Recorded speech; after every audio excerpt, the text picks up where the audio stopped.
games, 31 home runs.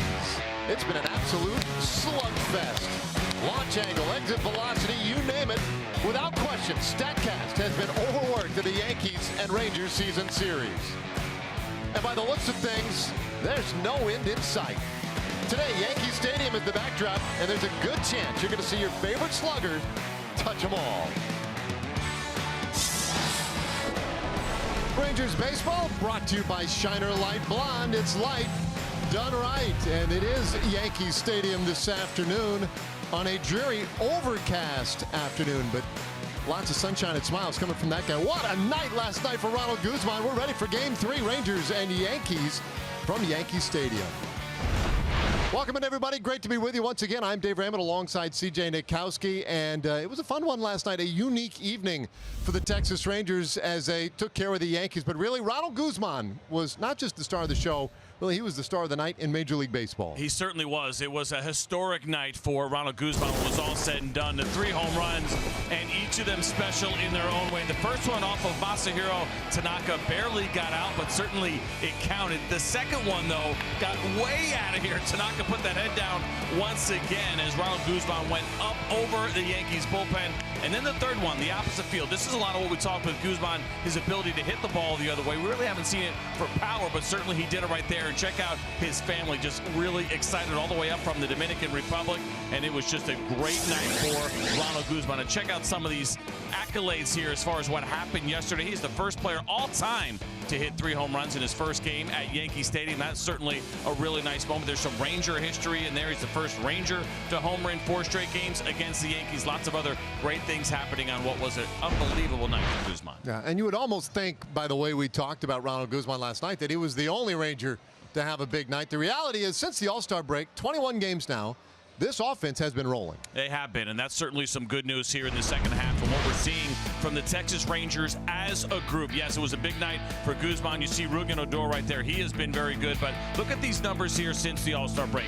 The runs, the home runs, leading Major League Baseball in hits. That's certainly a really good sign. Slugging percentage, we knew this lineup was going to slug, but it's really been happening in a big way since the break. And, of course, the OPS and those total bases as well. Some really big games, 10 or more runs in 7 games since the break. Yeah, that's a third of the games they have played since the All-Star break, double-digit runs. So this offense very much clicking. Now today, the former Twin, now Yankee, Lance Lynn will be the guy charged with trying to slow them down. He's been pretty good for New York. He has been. 2 appearances for him so far, 1 out of the bullpen, 1 in the rotation. The Yankees were looking for depth. They had some issues with Sonny Gray, some other issues in the rotation, and as they make their postseason run and they try to catch the Boston Red Sox, they were looking for some help in the rotation. So here is Lance Lynn getting ready to make that second start. A guy who's been very good over the course of his career, very consistent. But how about what he's done with the Yankees? 14 strikeouts to just 1 walk so far in his 11 2/3 innings. So that's certainly something they're pleased with, and he'll go against the Rangers this afternoon. Well, he's dropping himself right into a wild, wild season series. Last night wasn't the only big night we've had. And in fact, when we come back, we'll put this season series in our spotlight.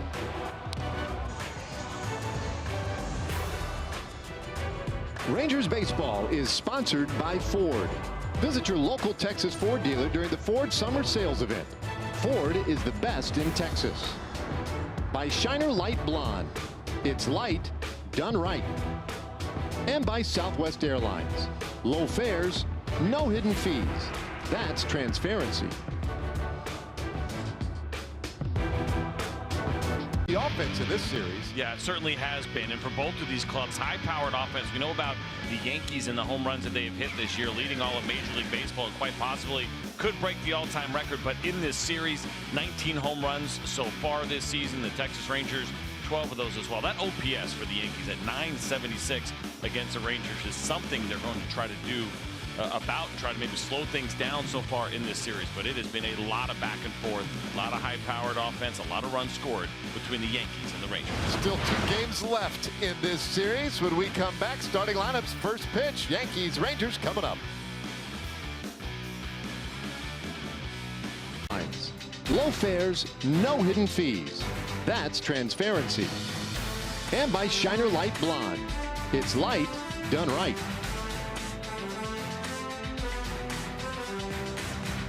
Looking for some more fun this afternoon. Rangers and Yankees, third game of this four-game series. Some cloudy skies up above and out there braving the elements for us today. We check in with Emily Jones. Yeah, Dave, you guys talked about it at the top, the way that this offense has been clicking, and it really has started at the top with Shin-Soo Choo, the way he sets the table as the leadoff hitter in this lineup, and really the trickle-down effect takes effect after that. And so when you look at the way Choo has played and the consistency that he has played with throughout the season, it really has been big, and it's been huge in Rugi's progression as well. He's talked about it at length, how hitting behind him and also relying on him and his guidance in the clubhouse has really transformed things for him this season, and really this offense just feeding off of each other. They feel like they push each other, they motivate each other, some friendly competition lying within the lineup from top to bottom, and whatever it is, all those things coming together seem to be working very well for this Texas offense right now. Yeah, and it's funny because that story has been an ongoing one for the Rangers, and Choo, a guy who, it was talk about him during the trade deadline, but his value to this team sometimes extends beyond simply the 390 on base percentage and the great numbers he puts up offensively. Just the approach and the tone sometimes for Choo can bring just as much value as the numbers, and he will lead things off today. There's a guy who has benefited greatly, Rougned Odor. So here we go. This is game number 119 on the season for the Rangers. 52 wins, 66 losses. 21.5 back of Houston in the American League West. While the Yankees' Lance Lynn gets us going with ball one outside. And the weather's been somewhat mercurial to this point. I mean, moments ago it started to rain and people were headed for cover. It stopped again. This ball hit out to center field. That'll drop in, base hit, and Choo has us started with a single today. Speaking of Choo, let's take a look at our Southwest Airlines starting lineup. Choo in right field leading it off. Odor coming to the plate now at second base. Andrews at short, bats third. Then it's Beltre the DH, Profar at third, Joey Gallo in left field, bats sixth. Chirinos, Guzman, and Carlos Tocci in center field rounded out. You knew you'd see Ronald Guzman back in there today after the big night. Well, you get a day off regardless. We hear that a lot with the Rangers, plan days off here and there for certain guys, but you have a night like he had, you were absolutely back in the lineup.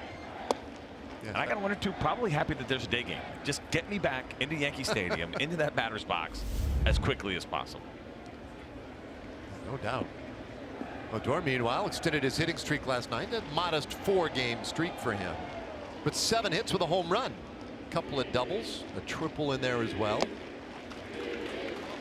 It's 1-1.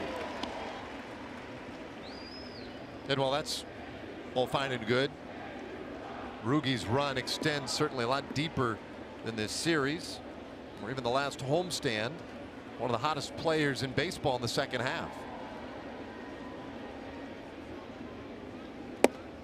He takes in, and this goes right into what Emily was talking about with the change we have seen, the adjustments for Odor. So much more patient, so much more willing to wait, not just for a pitch in the zone, but for a pitch in the zone that he likes, that he wants.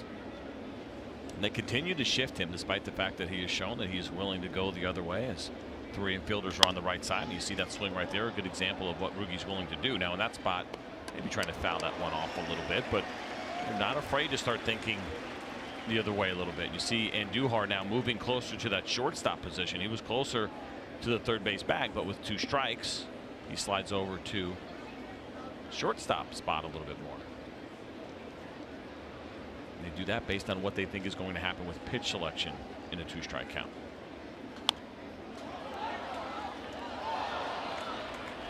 Stays 2-2 on Odor.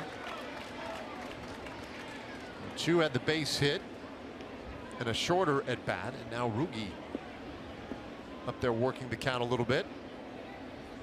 Against Lance Lynn, 8 wins, 8 losses, a .458 earned run average for Lynn, who started the year with the Minnesota Twins. Just his second start with the Yankees. Oh, look out. Foul.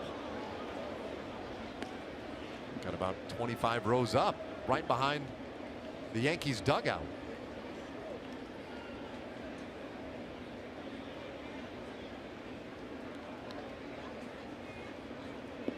Rangers even this series yesterday with a 12-7 win. And it was just one of those wild, fun nights where, even though it ends up a 5-run game and maybe looks a little closer than one would expect, there was a time there where the Rangers had stretched it out, and it was as close to a laugher as you're likely to get. Took the foot off the gas just a little bit toward the end, but it didn't matter. Full count.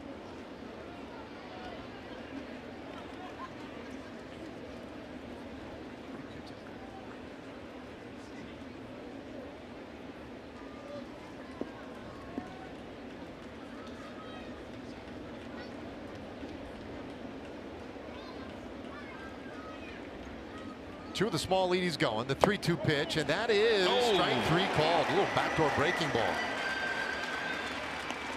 Not much of an argument from Rougned Odor, but I think he might have one here. Our pitch tracks look like, or Fox tracks had it off the plate. It's a backdoor breaking ball. It's really, really close. Rugi thought it was ball 4. Fox tracks had it off the plate, but at least right now we're learning Ben Mays thinking that corner will be called a strike. Now let's take a look at the pitch arsenal, which is brought to you by Shiner Light Blonde. And for Lance Lynn, lots of fastballs for him between the 4-seamer and the 2-seamer. You are going to see 76% fastballs. He'll use that cutter once in a while. So those 3 pitches right there are all hard pitches. Cutter sits around 87. The fastball between 92 and 94. Chu had the stolen base on that strikeout. And Andrus now fouls one back. So Elvis yesterday, I mean, you know, you go 4 for 5 with a double and you drive in 3 runs and you're thinking, yeah, I had a pretty good night. Maybe even the type of night that somebody would notice.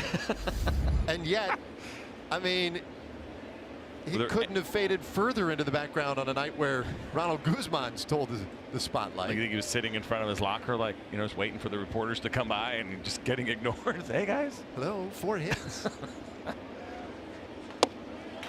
0-2. Good movement on that 2-seam fastball. You see Elvis kind of shaking his head after the fact, picking up on the movement late, but that'll give you an idea of what kind of movement Lance Lynn can generate on that 2-seam fastball. Started out on the corner and then finishes way in off the plate, but he was able to induce that swing from Elvis.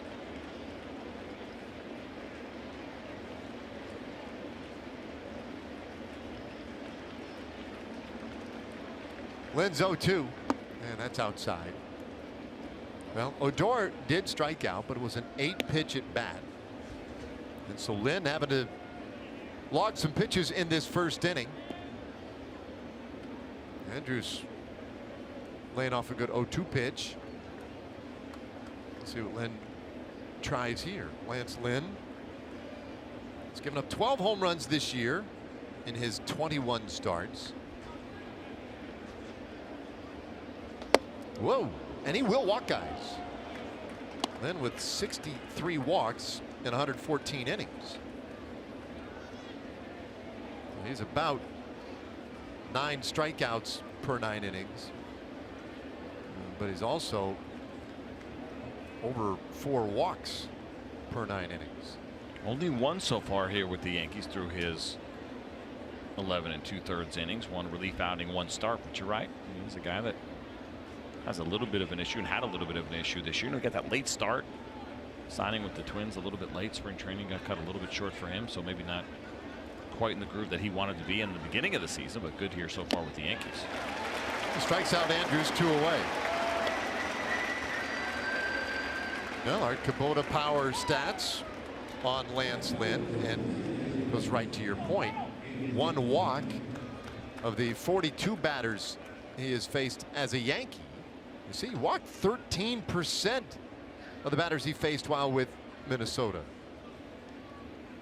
So perhaps he's figured something out in pinstripes, or the sample size just really tiny.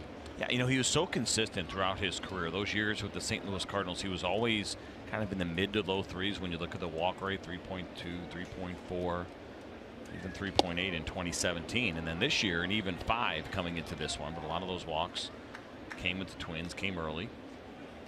And that's one of the things that you're seeing now, which is kind of unfortunate.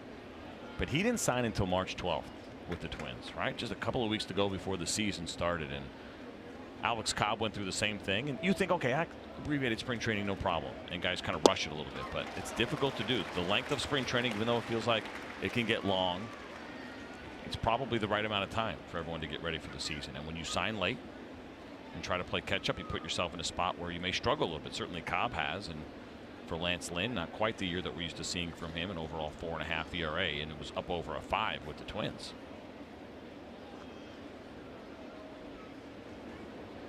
There's 1-1 to Beltre. 2-1. And Adrian 2 for 5 yesterday with a homer. So just to back that up, check out his first 5 starts with the Twins. 6 walks, 4 walks, 5 walks, 3 and 5. I mean, right away, just struggling. Took a while to get him going. Now, he still has had a couple. He had a 6-walk game in July and another 5-walk game in June, which is unlike him. A couple in June, actually. But the first month, ton of walks for Lance Lynn. He evens the count, 2 balls and 2 strikes on Beltre. This will be his 20th pitch of the first inning. Chu out at second. The Yankees fans didn't have a whole lot of opportunity yesterday to get into the ball game. Trying here early to help Lynn to the finish line in the first.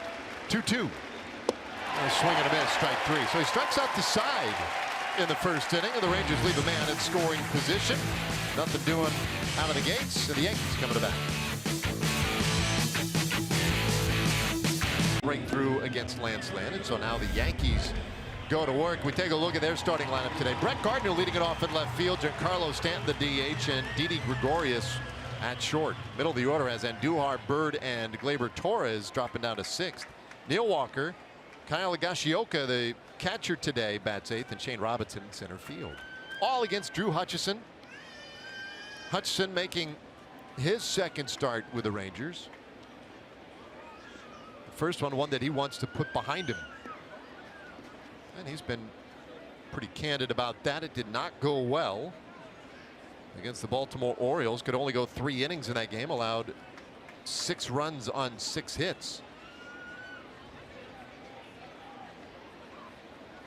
So his first offering to Brett Gardner, and that one falls right in there for a strike. It certainly doesn't get any easier going against the New York Yankees. This lineup in this ballpark, not quite the same with no Aaron Judge and some injuries that they're dealing with, but certainly a tough one, as we saw last night and we saw in game 1 as well.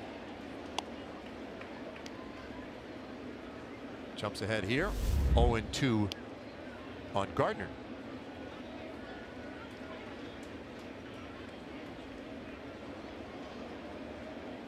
Works with pretty good pace and runs that one inside. Yesterday Gardner was batting 7th. He homered in the 5th inning of last night's game, but then it was one of those nights where a lot of guys were homering, or so it seemed.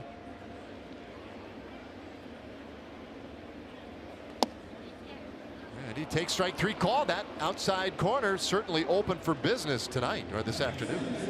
And good location on that fastball from Drew Hutchison. As we take a look at the pitch arsenal, which is brought to you by Shiner Light Blonde. 14 fastballs, 51% of the time. That's what you saw Brett Gardner just strike out on. The slider 36%, the changeup at 13%. The fastball will sit around 90, that changeup around 84, and the slider around 83 miles per hour. The changeup's probably been the best pitch, just a 211 batting average against.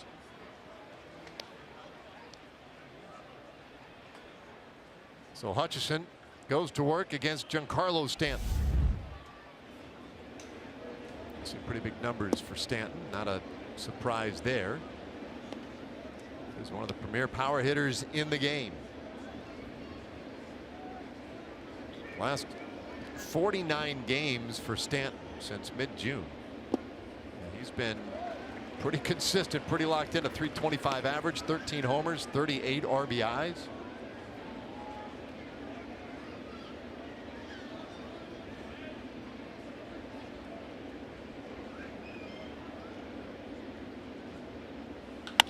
And he hits this ball high in the air, deep to left field. Gallo will give it a run, but no chance. That one is gone. Well, Stanton's 29th home run of the year, and the Yankees have the 1-0 lead.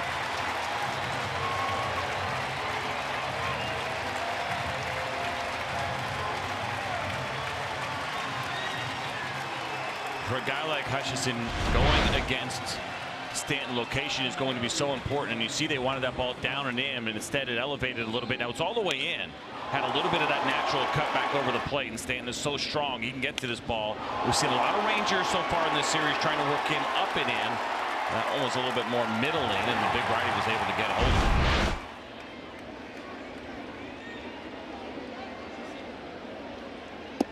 So the Yankees strike first. Didi Gregorius takes low.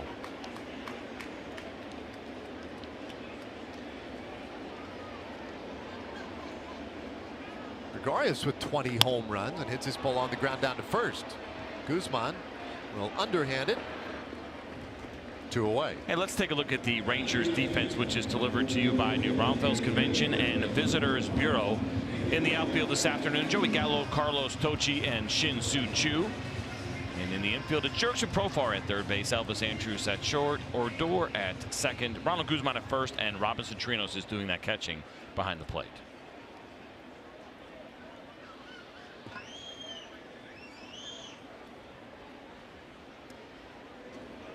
Miguel Andujar, the cleanup man this afternoon, 16 home runs this season for him, and he shanks it off to the right. Rookie having a big year for the Yankees. See those numbers at the bottom of your screen. I mean, he leads all of Major League Baseball's rookies with that .294 batting average. Also has 31 doubles. That's most. 1-1.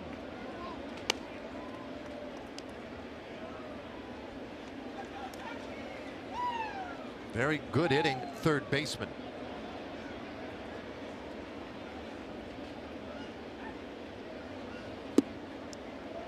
Just a little up the plate.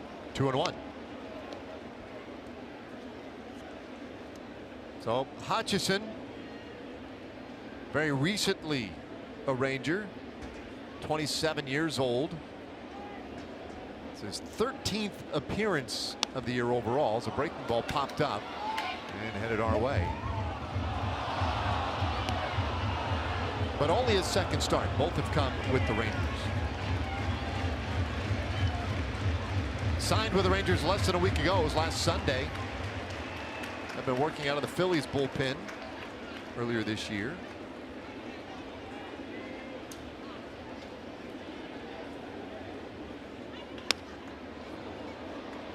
Stays 2-2.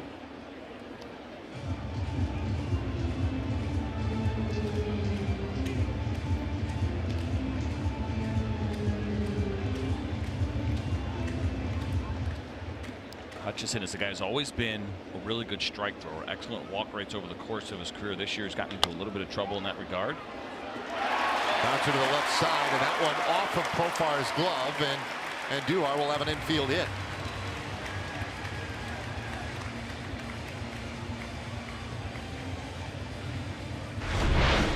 Take a look at this here as Jurickson Profar goes to his left, and see that ball kind of take a funny bounce to the right, so it had some awkward spin on it. Tough play for Profar. So it is a 2-out base hit for Andujar. Yeah, it looks like Elvis kind of communicating with Jurickson like, hey, you know what? That might have been a play I could make. Now, I think it would have been too long a throw.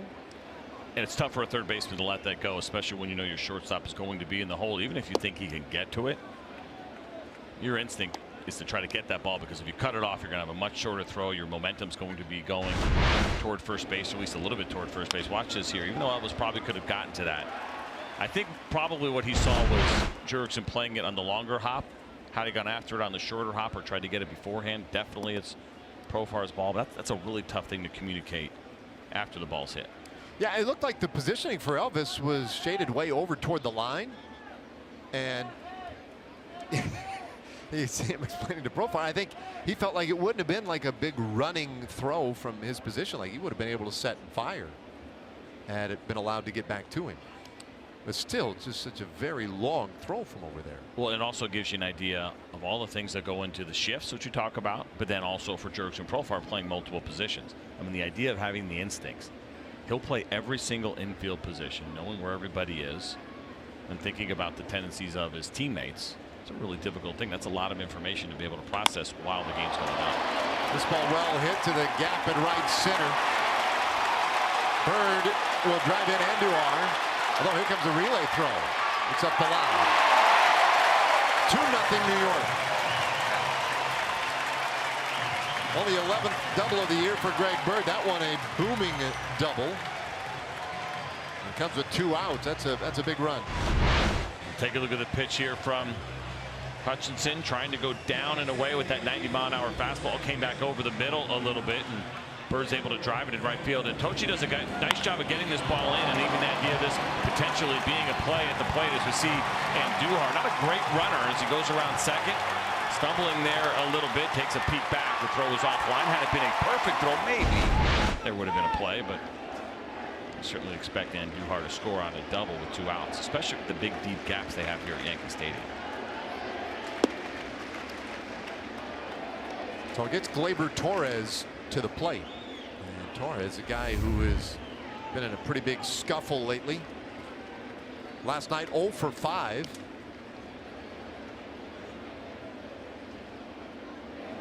And he rolls this one third base. Profar sling it across in time, and the inning is done. But the Yankees get the first couple of runs of the ball game. We go to the second inning, 2-0. Defense, which is brought to you by Jack in the Box, and in the outfield for Aaron Boone's club is Brett Gardner, Shane Robinson, and Neil Walker. And in the infield, Andujar, Gregorius, Torres, and Greg Bird with Higashioka, Kyle Higashioka, catching for the Yankees. Not the lineup you would expect to see in August. A lot of fill-ins there right now in some different spots for the Yankees. Yeah, I mean, if you would have shown somebody that lineup, let's say back in March or April, I'd say, huh? What happened? Well, you're only 30 games over 500. 29 is the case is today. Jurickson Profar takes a strike, 1-1. Fun to see the Guzman family again as we came back from break. They had such a big night last night. The 1-1 to Profar, off the handle, slow roller to second base. Easy play for Torres, 1 away.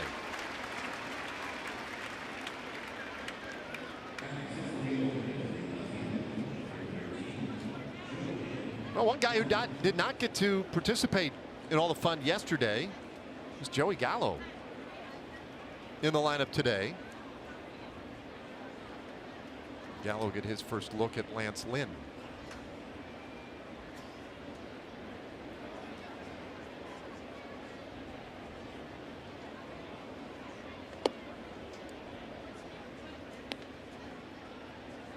And who was it that you were talking about last night and saying, was it Profar, and watching everybody kind of? No, talking about Nomar. Oh, Nomar, yeah. It's tough when you're injured, you know, and you're making your way back and you see the guys just getting hot as a group and you're thinking, man, I'd love to just slide right in there.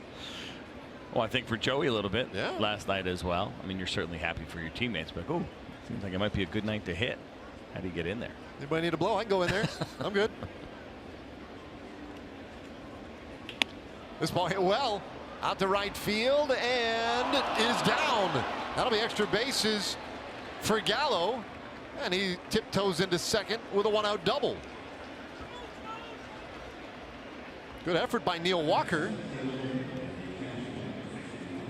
Just about a half step shy of making the play. And of course, we know Neil Walker as a second baseman, but a little bit more of a utility guy here with the Yankees. And Joey Gallo hit this ball well, and Walker trying to make that diving catch. And with a lefty out, that ball's going to be hooking away from Walker a little bit. And that's something he's done very often in his career, where he's out there in right field,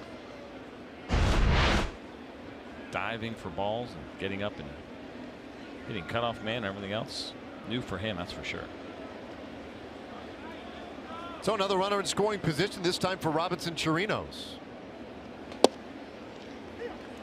In fact, Neil Walker has never played the outfield until this year. And this is his first start. Am I reading that right?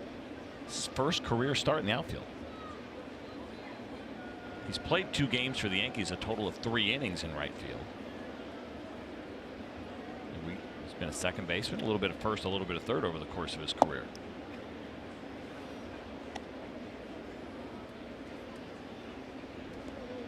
So I'm really feeling confident that's the first time he's ever done that.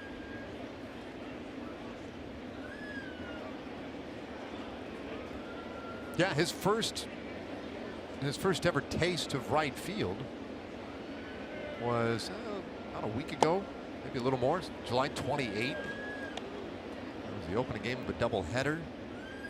They moved him from third out to right field, and it was his first appearance in the outfield, anywhere in the outfield in his big league career.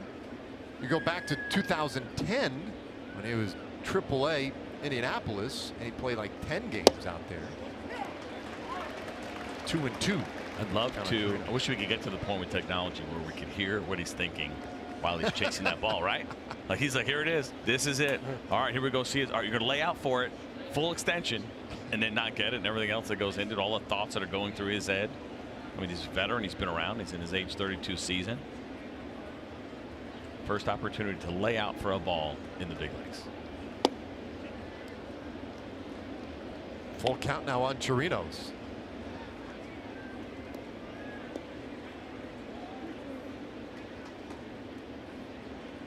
I'm sure there are a lot of players who would say to you, I'm really thankful that they will never have the technology to know exactly what I'm thinking in the middle of a play. Does it surprise you, though, that they wouldn't put Stanton in right field and like have Neil Walker DH? Swing and a miss. Chirinos strikes out. I mean, a little bit. Hard for me to say. I don't know. They could be protecting Stanton, right? I mean, maybe he's a little banged up or something. I don't know. But he's a pretty good outfielder. He is. Yeah, no, he's got a good arm for a big guy. He plays. Pretty agile. So here's the guy, Ronald Guzman, and there's the family. His cute little daughter. She's like, oh yeah, all right, I'll put him down for a minute. Dad's hitting.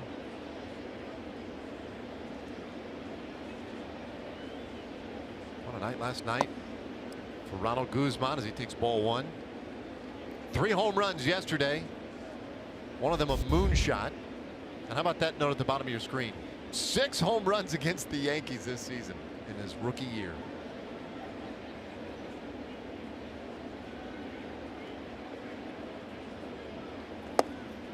To me, that's a great note.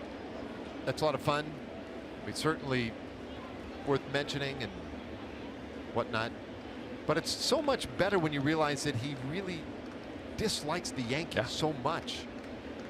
Growing up as a kid, this is the one team he always wanted to beat. And man, has he just pounded lumps on him this year. 2-1. Probably sitting dead red fastball and thinking, this thing is close. I'm going to take a big hack at it. And Lance Lynn goes to the breaking ball out of the zone to Guzman, taking advantage of that aggressiveness a little bit.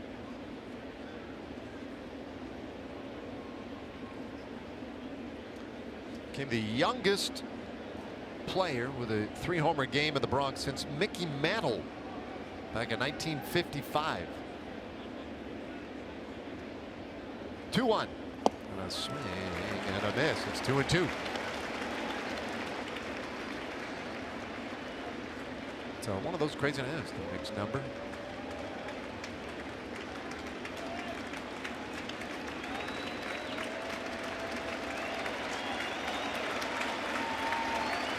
Well, 2 gone in the inning. Gallo at second.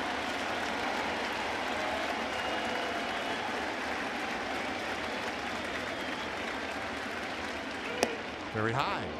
Rangers already 0 for 4 so far today with runners in scoring position. Pardon me, 0 for 3.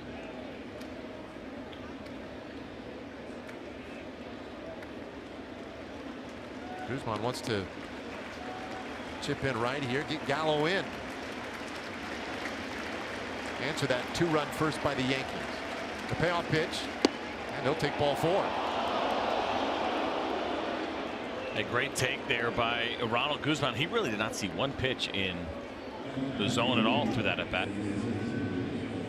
We mentioned last night, what a fun game it was for Ronald Guzman, not just for him, but for everybody else that was in attendance. They're having a great time watching their guy, his daughter, cute as could be. The third one, they could. I mean, that's the best shot right there. I mean, they were super jazzed to see the first home run. The second one, they were probably just in awe of because of how far he hit it. And then the last one, and the idea of him hitting 3 home runs in one game, the first time his father has ever had an opportunity to watch him play. as a professional here in the big leagues, you can't write a better script. His reaction on that third one was one of the best. Taking off the cap, slamming it down. It's just like, I can't believe this is happening. The best part too last night was when we discovered them in the stands, and then after the home run and all the fun, to see fans coming up taking pictures with him, asking for autographs. What a hoot. Yeah, there's the good and the bad of fans realizing that that's your family, your parents in the stands. As long as things are going well, it's pretty good. Things are going bad in a bigger market, you may hear a jeer or two. Well, Tochi now the man with the responsibility of trying to get a run home this inning for the Rangers. Giles second, Guzman at first. And this one flared out to second base. Inning is done. The Rangers leave a pair. We played 1.5. It's 2-0 New York. Those clouds up above today. That is big part of the story this afternoon. So far, we played an inning and a half unmolested, but that rain is coming, and there is some concern. Earlier this morning, it really came down as Neil Walker stands in here in the bottom of the second.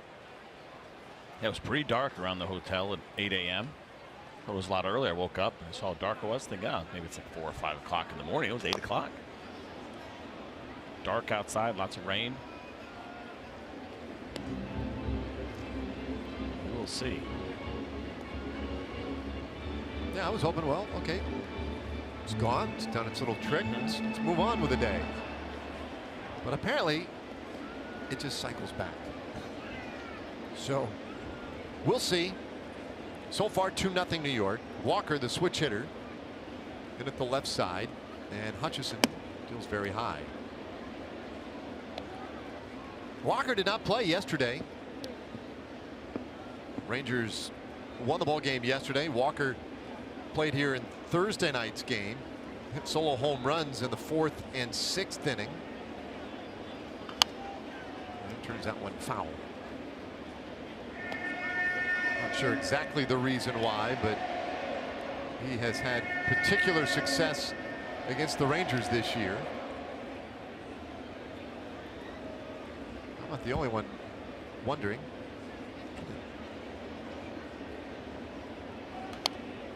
This one fouled back, 1-2. Jeff Bannister was talking about him yesterday. You know, I know Neil, former Pirate. They spent a lot of time together. And he said, you know, look, he's a good hitter.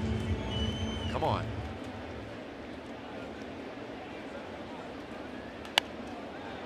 It was interesting. Banny was actually down the third base line of the dugout, third base side.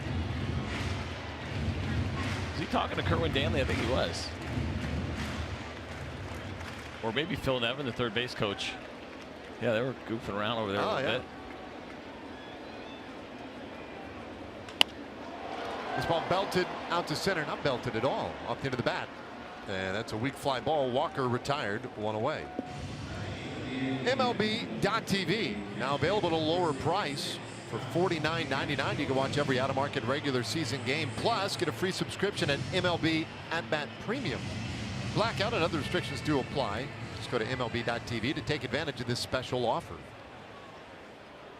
Walker, by the way, had 6 hits and 4 of them had been home runs against the Rangers. 4 of his 6 homers this year have been against the Rangers. So nice to see him retired. And now Kyle Higashioka, the catcher this afternoon for the Yankees.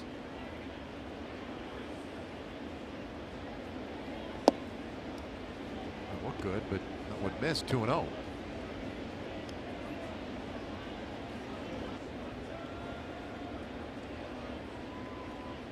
Higashioka had not played in the last 3 Yankees games. He'll take a ball.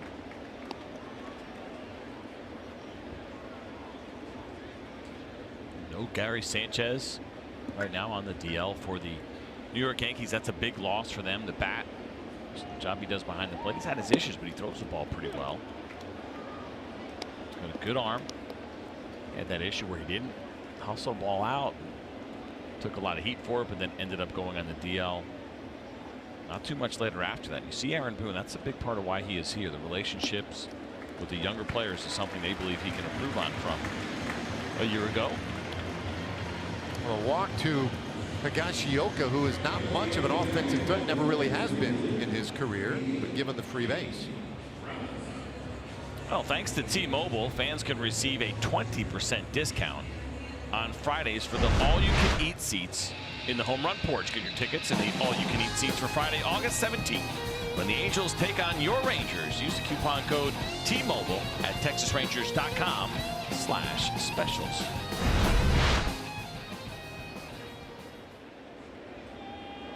All right, a runner aboard now, and Shane Robinson takes a strike.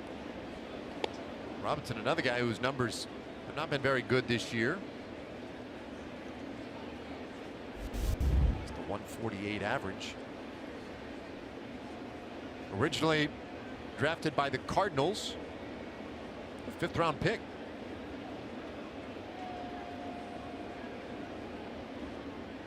And he takes low.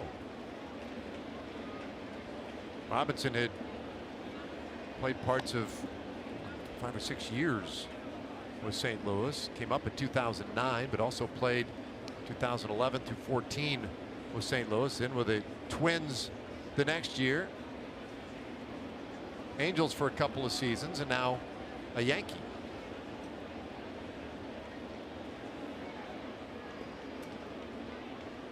Check in on Higashioka. He's getting an opportunity here, one he probably was not expecting with the Yankees. We talked about that over these first couple of games. The depth really getting tested here with Ellsbury out for the year. Judge on the DL right now. No Hicks in the lineup.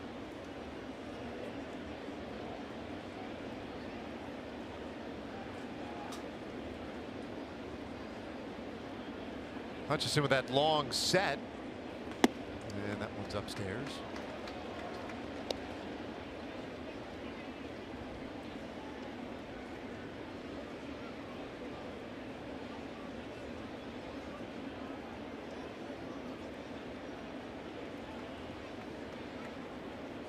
Well, Hutchinson, we mentioned earlier this year with the Phillies in their bullpen, been starter with the Dodgers when he joined them in mid-June. Went 4-1 with a 2.14 ERA with their AAA club. This one flared out to right field. Chu charges in, and he'll make the play. There are 2 gone. And now to the top of the order. Hutchinson asked for his release from the Dodgers, and was granted that release at the end of July. Rangers picked him up and immediately thrust into the rotation. The Rangers going with a 6-man rotation at the moment. And that's one of those things for a veteran player when you're in that kind of situation and you sign with a club and you agree to go to the minor leagues. If you've had that kind of career as a big leaguer, did you get that kind of built into your contract? Those out dates that you put in there, a lot of times teams will be more than willing to give you those. June 1st, July 1st, August 1st. It gives you some flexibility, and then for that team, it's okay. Well, we'll get this guy to come here, but we'll offer him something that makes it worth it. And so, if you're pitching well in the minor leagues or playing well in the minor leagues, and there's not an opportunity, well, then you can go ahead and exercise that out clause. It'll always look like a release. It'll say the player was released. A lot of times, the player has asked for his release, or it's a contractual release. The way that it's built in, you go pursue an opportunity somewhere else. It's a weird spot to be in for a veteran. And technically, you're not supposed to talk to other teams while you're in the minor leagues under contract with someone else, but you find ways to put some feelers out here and there, get an idea maybe who might be interested.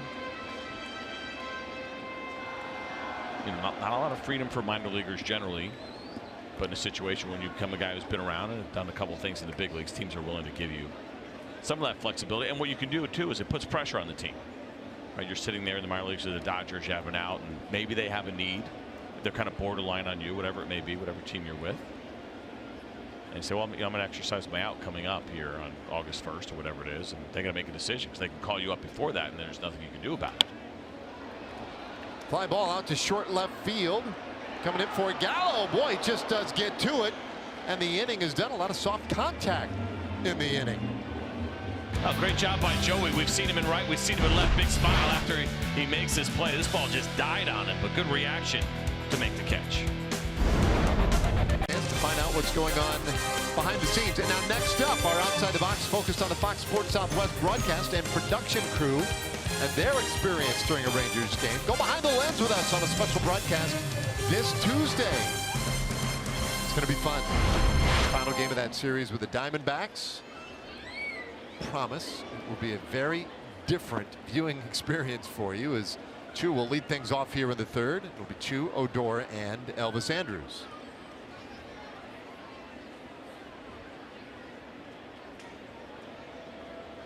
Lynn's 1-0.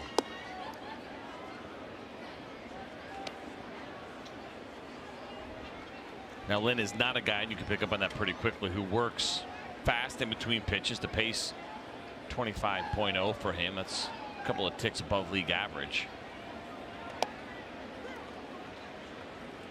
Nobody in any kind of rush to try to make this thing go along a little bit quicker. There's threatening rain in the area. Now sometimes you'll play that game a little bit, or you slow play it if you get down too.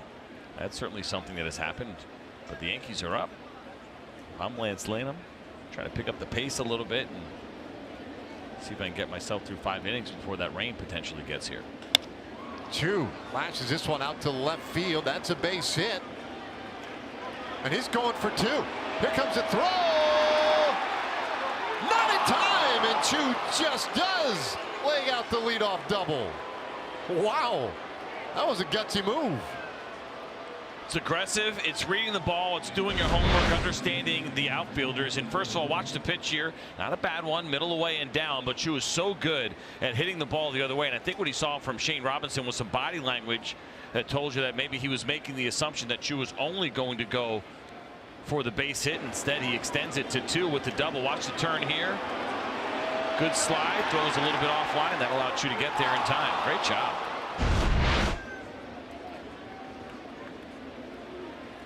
Replay challenge from the Yankees. That's tremendous base running, and Chu continues to set that really good example. We talked a lot about what he has done this year and the mentorship with younger players, and especially Rougned Odor and the approach that he takes at the plate. Well, the way he just ran the bases right there, a great example for every player on this Rangers club.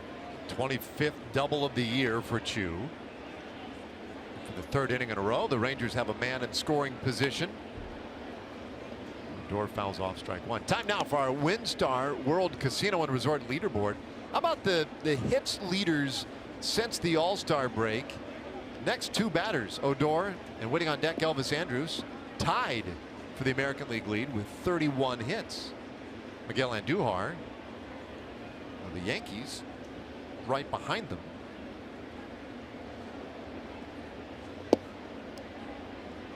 One and one. Odor struck out looking at the first inning on a really close pitch. It was an 8-pitch at bat. And he watched a backdoor breaking ball that Fox Track said was just a little bit off the plate. Yeah, almost definitely away. And what you worry about, obviously, you don't want to strike out there, but then also does it cause the hitter to extend the strike zone a little bit more and open it up and start chasing some pitches? That's always a conversation we have when we see some calls that are outside the zone that get called strikes, and that's why hitters put up such a fight. It's not just one at bat, it's not just one pitch, but it's what it's telling your hitter and that hitter for the rest of the game. And he's kind of caught in between. So, okay, well, did he miss that one? He doesn't realize he missed it, or was he going to keep calling that the entire game? Do I have to cover that part of the plate? It's certainly not a strike.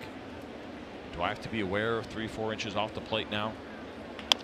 He reaches out for that one, hooks it to the right side. Oh, and a shot put over to first from Gregorius in time. One away. All right, time for a Chevy game break. Let's check in with John Radigan.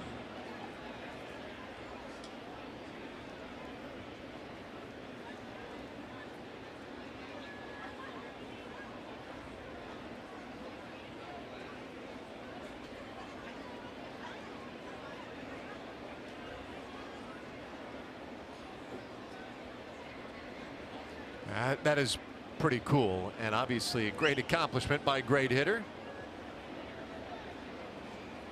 So man at third now as Chu advanced on the ground out, and Andrus takes down the dirt.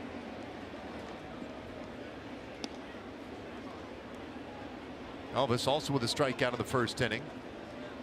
Mentioned last night, 4 for 5, a season best 4 hits for Elvis.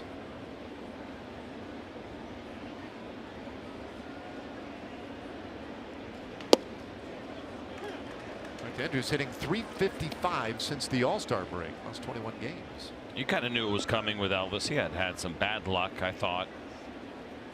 Batting average was down a little bit after he got back off the DL. Swing looked pretty good. Just seemed like hits were not falling in for him. Some hard contact balls that were going right at defenders. It was just a matter of time before this started happening.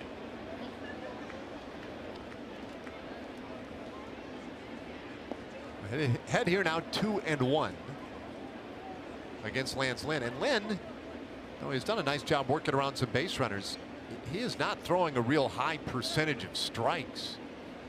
It's already over 50 pitches for the day, but only 6 more strikes than balls to this point. 2-2.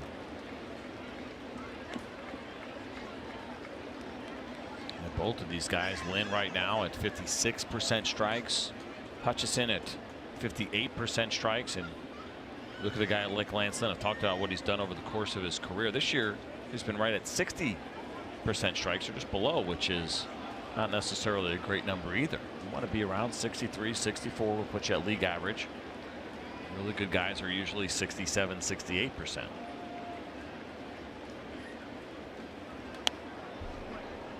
Stays 2-2. In fact, he's the 5th lowest in terms of strike rate among all major league starters. That number you mentioned there, 59.5%. But he's managed to get away with it. Mentioned earlier how the walks have been high at times this year for him. Today he's only walked 1 Rangers hitter, but he's allowed a couple of doubles and a single as well. We're only in the 3rd. And this one flared out over first. That'll drop in. Base hit. So Chu scores. Andrus drives in the first Rangers run of the afternoon. It's 2-1. Remember the couple of hits that Elvis Andrus had last night on pitches that were down and away balls he was able to slice to right field, and he does it here again. This pitch is down and in, but even below the zone a little bit. But you see that kind of shortened swing, and he gets enough backspin on this thing just to kind of lift it and loft it out to right field for a soft base hit. He's done a really nice job protecting against some pretty tough pitches and turning those tough pitches into base hits. So a 2-1 ball game. Beltre 0 for 1 stands in, and he takes low and outside. Andrus taking off, the throw down to second, and they got him.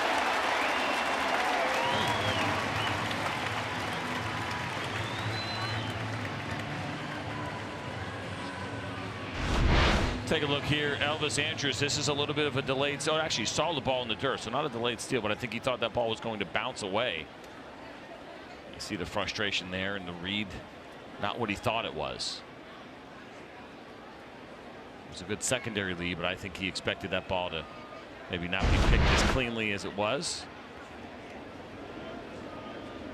So now the base is empty. Beltre takes a strike, 1-1. Adrian struck out in the first inning.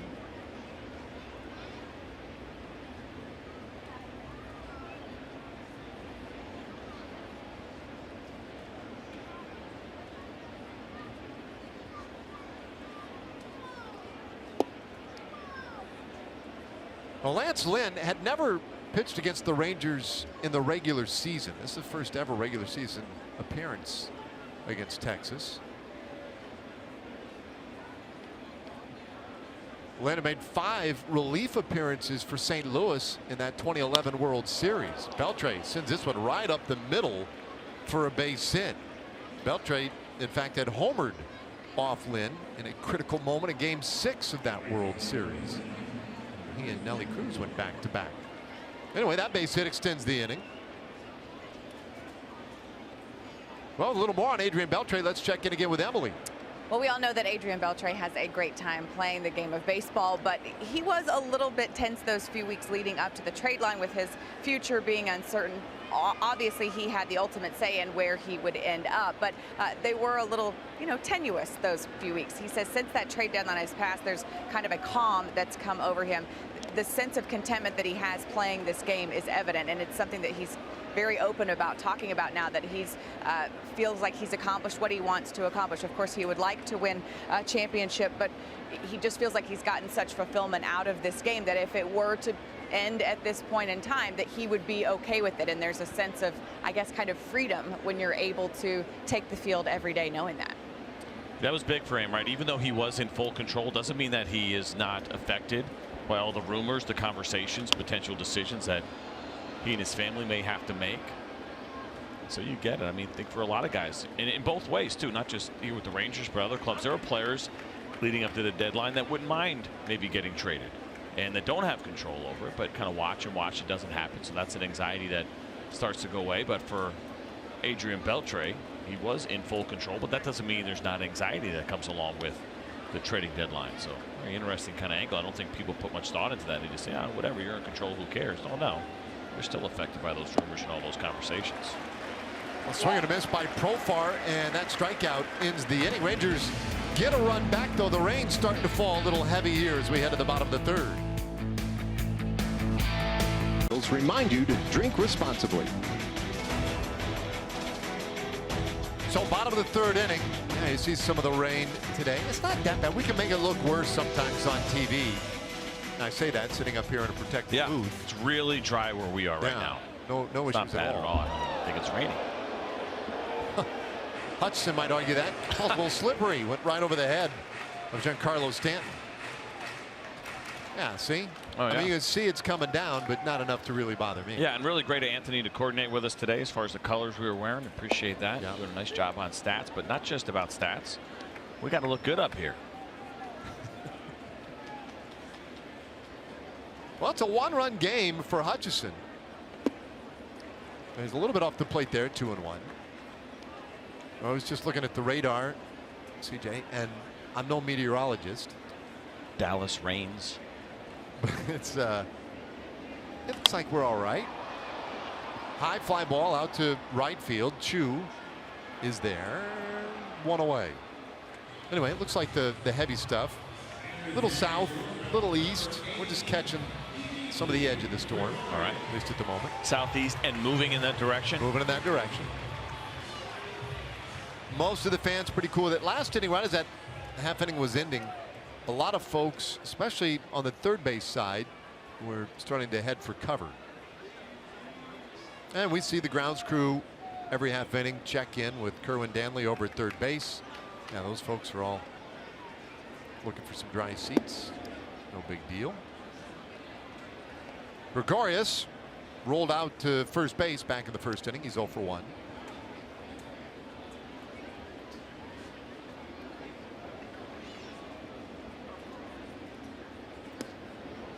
And he takes a low strike. It does seem like at times the strike zone has just a little extra to it today. I don't know if that's intentional by Ben May. It seems to have been pretty consistent so far with that as well. 2-1. Yeah, I think we saw that last night. We talked about Odor's strikeout, but then also some other strikes that we saw in last night's strike zone. Kerwin Danley behind the plate. Thought he got a little bit wide at times. Then again, it's hard to argue with a 12-7 game. Offense not an issue. 3 balls and a strike now on Gregorius. You like the poncho? You can see some ponchos there behind Gregorius. Well, whatever works, right? Yeah, it's a big Yankee ponchos back there behind home plate. I was never a fan. There's ball 4. Gregorius takes his base. I mean, what could you possibly have against the poncho? Just kind of feel like it gets a little messy and uncomfortable. They're very thin, not very durable. They look great. Yeah, they're very flattering. Yeah. Show off the curves. So what about like the garbage bag? What about just the? No, I No? think I'd rather The just get hefty wet. bag? Really? Yeah. Yeah, the hand situation's the problem. It's pretty tough to eat a hot dog with a poncho, although it's helpful as far as getting it on your clothes. You can really get after it. It's a little like that cone they put around dogs' heads when they're trying to get healthy. It's sort of the human equivalent is the poncho. Makes it tough to do what you want to do. Can't scratch my ear. You can still post to Instagram, though, apparently. It's good hair right there. I mean, that's where you take the top of the poncho off. That's the issue, too, is when you're sporting that kind of dew. Put some time in this morning, and he crushed it. I'm not going to have the poncho. I don't think so. Not today, Dad. My experience is it gets a little warm under the poncho. Yeah, no doubt. That's the part I'm less in favor of. Well, and Duhar, an infield hit back in the first inning. 1 for 1 today. And they were playing him a little differently on the left side of the infield when he came up with that hit. Andrus was shaded well more toward third base than he is right now. Very conventional alignment right here. And the bases were empty in the first inning when he was up. And right now with a runner at first, they might be thinking more about the potential double play. Outside, throw down to first. Whoa. Gregorius just got back in there. Well, nice job by Chirinos. That's a good throw. He got it down there pretty quickly. Almost had a play on Gregorius. Take a look at it here. Pitch was away, so it was a good one to handle, and he kind of sees a little bit of that lean from the Yankees shortstop. You see that right hand get in there in plenty of time.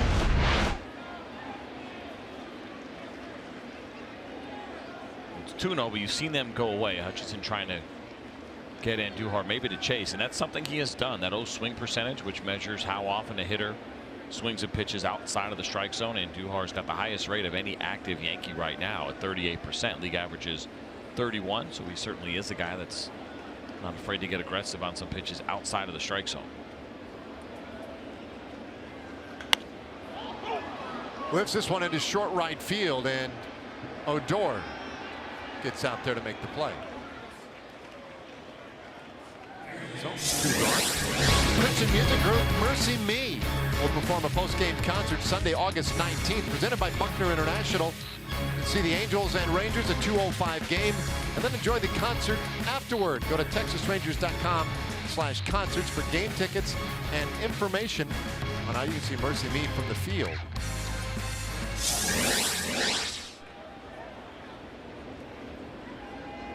Two gone. And Greg Bird, the hitter, and he swings at the first pitch. Right out to Joey Gallo. And that makes for a tidy third inning. So we head to the fourth. It's a one-run game.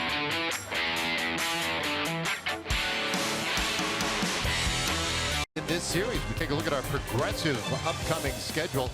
After tomorrow afternoon's game, it's home for the Diamondbacks and the Angels. Then a road trip that has the Rangers in San Francisco for an entire week. Oakland and the Giants before returning home once again. Well, how about this? A little sunshine here in the Bronx, and it appears that you got it right. Meteorologist Dave Raymond. You can trust me. High pop up, third base side, and Duhar looking near the sun anyway. Makes the catch. Gallo pops out to start the fourth inning. There it is. Can't escape it. There's the sunny. There's the gray. Oh, he's not starting today. Wow. Here's Robinson Chirinos. Should have quit when you were ahead. You should have just given the forecast and walked it off. You nailed it. And it was the dad joke. That's what I do. A little bit in to Chirinos, who struck out of the first, 0 for 1.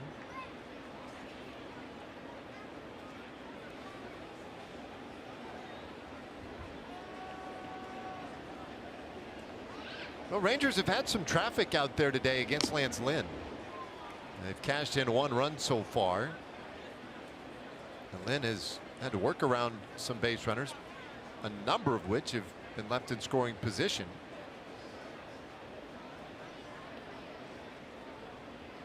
It's not exactly a thing of beauty, but so far it's working well for him. 2-1.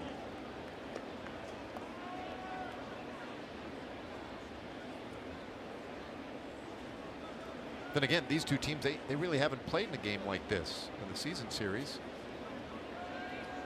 2-1 game.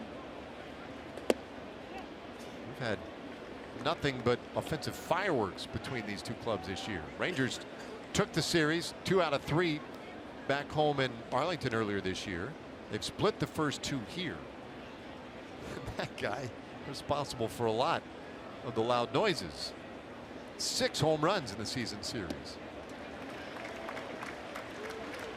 It's been a good fastball. We've seen a good fastball this afternoon from Lance Lynn. You see that one at 93 miles an hour, able to get it past Robinson Trinos, who's been pretty good against the heater this year. He's one of those kind of spin rate kind of guys. I mentioned how often he throws that fastball, not afraid to do it. About 3 out of every 4 pitches are usually a fastball. Now Trinos hits his ball out to left field, and it hangs up for Gardner, 2 away. All right, here comes Ronald Guzman, the star of the show yesterday. For more on him, we check in again with Emily. Yeah, everyone wanted to know what Guzzi and his family did after the game to celebrate. Well, he had rented a house for his family in New Jersey. So his mom had gone to the store. She cooked a big meal for all the family when they got home. And he said, honestly, I just stayed up. We stayed up watching videos, looking at the post-game interview that he did, all the videos of his family, answered some phone calls and text messages. He said he still wasn't through them, but stayed up till about 2 o'clock in the morning, just kind of reminiscing and savoring the night that was. One that he definitely will never forget, and neither will his family. Good. I mean, you gotta enjoy that one. 3 homers yesterday for Guzman, and he's ahead here 2-0. It's not something you get the opportunity to do too often either, is have your entire family with you. You have that big moment and to enjoy a home cooked meal and just hang out with your family and really kind of absorb everything afterwards. I mean, that's fantastic. That's not something that comes along very often for a big leaguer, especially for a road game.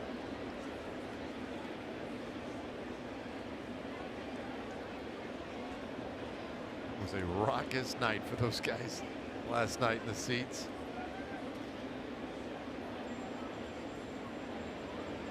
Well, we'll see what happens here. 3-0. Guzman walked the first time, and he walks again here. So this was last night. Sit back and enjoy. That was a lot of fun for Ronald Guzman as he gets to Masahiro Tanaka for the first one. There in the first row in right field. Then he got to Masahiro Tanaka again, and the same exact reaction. Kind of funny, but this one was a big one to right center field, pointing up to his family. And then this opposite field shot that just squeaked out for Ronald Guzman. And that reaction, watch the hat. Oh, there goes Dad. Big smiles pointing up, but his teammates just as excited for him as well. Such a good guy. He's been good energy in the clubhouse. Gotten comfortable at the big league level, obviously, from a performance standpoint. And they're all like, well, wait a minute, what's all this walk nonsense? Thought we were here to watch our guy hit homers.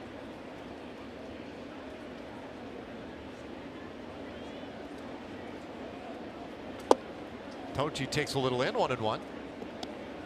But that's good to see too from Ronald Guzman, to be able to come out, not be over anxious the next day. Right, you hit 3, like, oh yeah, this is it. I'm just going to rake throughout this entire series, and you start to maybe expand the zone a little bit. Confidence, which is always a good thing to have, but maybe you start going after some pitches that you usually would not. So he's actually done a really nice job of keeping those emotions in check and drawing a couple of walks in his first 2 plate appearances.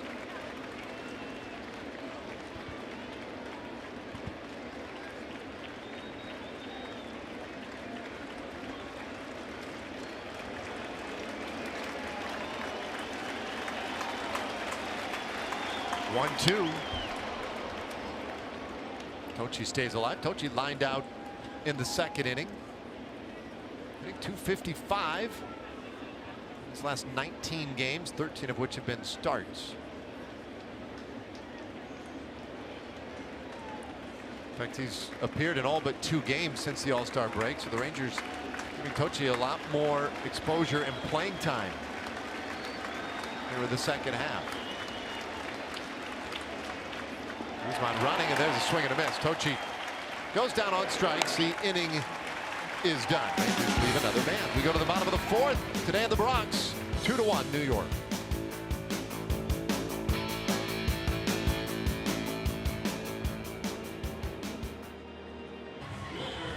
When you're America's Best Value, they don't need fancy uniforms. How do you know it's clip-on? Gleyber Torres, Neil Walker, and Kyle Higashioka in this fourth inning for New York. They've scored 2 runs on 3 hits. Rangers 1 run on 5 hits.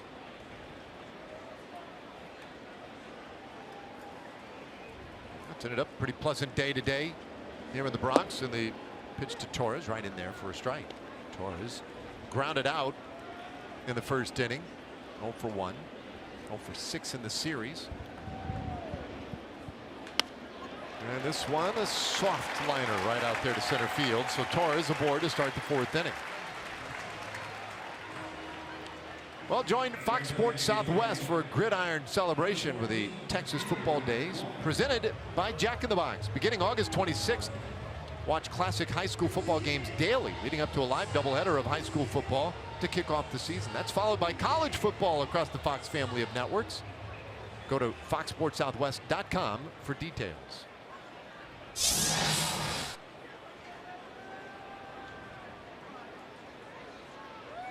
That's a Torres aboard. Here is Neil Walker, who flied out in the second inning. He takes a strike. I mentioned when Walker was up earlier, he has 6 home runs this season. 4 of them have been against the Rangers.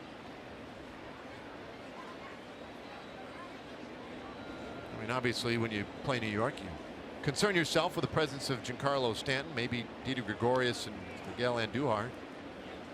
But when you're the Rangers, you got to circle Walker's name on the lineup card too. Bouncer right side. Odor goes to second one. He had a little trouble getting it out of the glove, so no turn offered by Andrews. 1 away. That's a good job by Rugi to not try to rush that play. Like maybe there'd been a little bit of an issue. He kind of slid as he caught it, wanted to make sure that he had his feet underneath him. We'll take a look at it here. You get the ground ball. Now he had to go a little bit to his left. Watch that back foot. Just waited a half a second, and you'd much rather him do that than rush it and turn it into something else. See how the feet are sliding just there a little bit, and so he wanted to make sure he had good solid ground underneath him before he threw that ball. Make sure you get 1 out, not try to rush it, throw that ball in the outfield. Then you got second and third at least. Well, Walker on via the fielder's choice, and now Higashioka, who walked. And he hits this one high in the air, center field. Tochi, though, gets underneath it. 2 away. Well, that's just it, though, Emily. I mean, we talk so much about the offense. It's the defense, too, for Rugi. Yeah, you talked about the footwork a little bit earlier, and we've talked at length about the work that he's done with Tony Beasley, and he says that's where it all starts with the footwork. It starts low, and then it helps him to make those better decisions, to think properly, to keep that focus. But everything starts with the footwork, because with the footwork then comes the angles, and then comes the better decision making. And so it's all a process that really does start down low. Yeah, it's a good point. I think a lot of times we look at infielders, we talk about their hands, right, how good they are at fielding a ball and reacting to bad hops or whatever it may be, or just really tough plays. But it's all about positioning and getting your body in the right position to start with. And certainly Tony Beasley is well aware of that, and preaching that sometimes to players to think about their feet. I mean, the same conversation even happens with pitchers. Everything starts with your feet. That's the first movement. And the focus sometimes has to be there for guys that have bad footwork or are slow-footed. There's a lot of room for improvement. We've seen what Rugi has done has been pretty unbelievable. The adjustments and the changes, the improvements he's made defensively.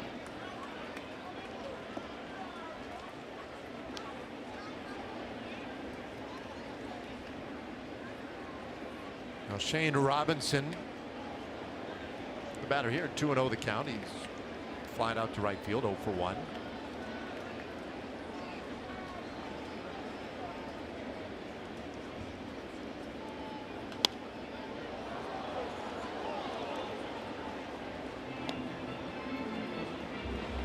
Wait a minute. Hey, you remember we were in the Bronx earlier today? That really is amazing. There was a lot of concern about what might happen here this afternoon, but we'll take that partly cloudy sky right now.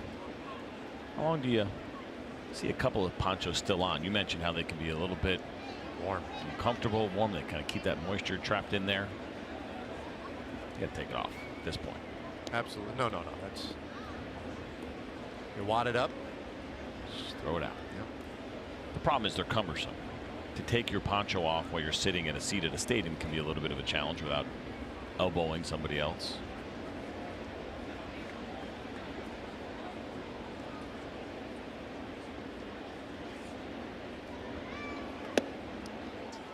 Three and one to Robinson. Robinson, a 148 hitter, a home run and 2 RBIs so far this year in his relatively limited opportunity. But not a guy you want to let off the hook here.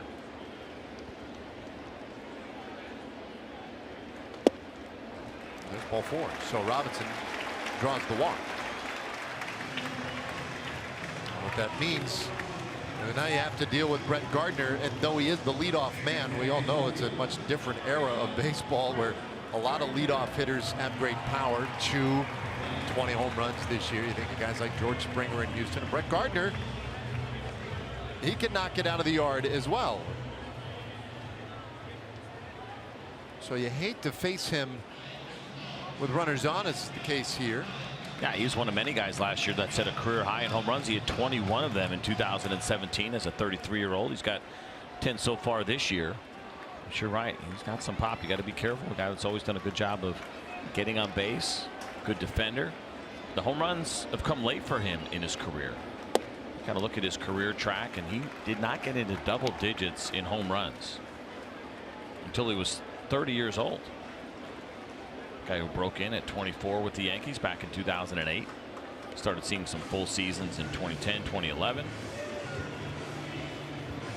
Kind of like that. We talk about that a lot. He's always been a pretty good hitter, a guy early in his career. You could count on him in the 270s, even a little bit higher than that at times. And then the power came as he got a little bit older. Yeah, averaged down a little bit this year to 248. But a guy who has had at least 16 home runs and 3 of the last 4 years. A mainstay in this Yankees lineup and in their outfield for the better part of a decade. So Doug Brocail, pitching coach, went out there for a quick visit.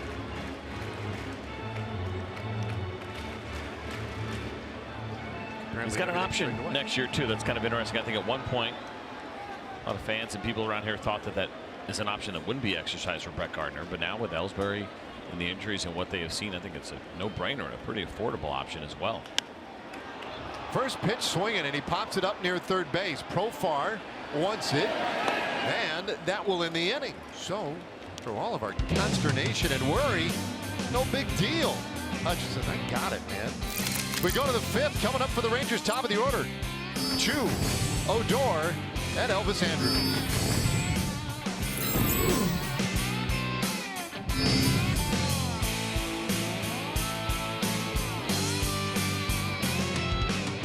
That's it. It's like a Snuggie.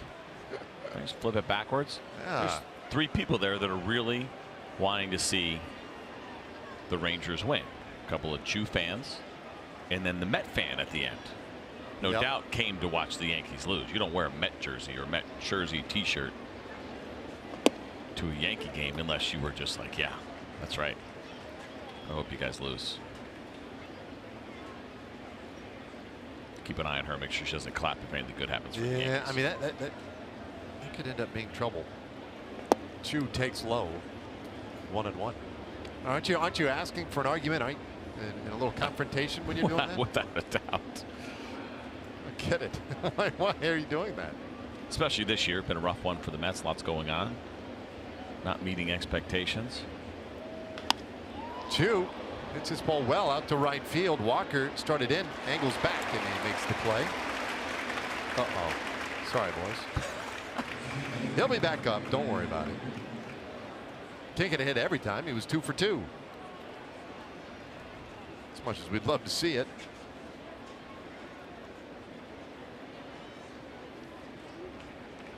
All right, so now Rougned Odor. And quite the opposite. You can't stop Odor every single at bat. He's 0 for 2 so far. Had a really good at bat in the first. Ended up striking out looking on a pitch that was borderline at best, an 8-pitch at bat, and then grounded out in the third.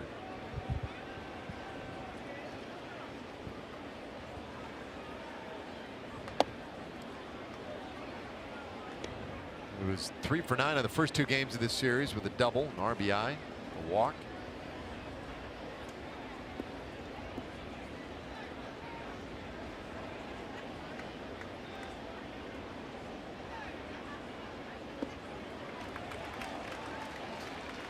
Lynn gets him to chase. Now Lynn up in the nearly mid-80s now in pitch count. Starting to offer more strikes as this game has moved on. He was really fighting himself a little bit earlier, even though the Rangers were offering it some pitches. 1-2. That's a good fastball there. 94 miles an hour up and in. That's a tough one for Ruggie and most left-handers to get to. Wanted it middle in and got it there, even slightly elevated. Yeah, that's a good pitch. Oh, wow.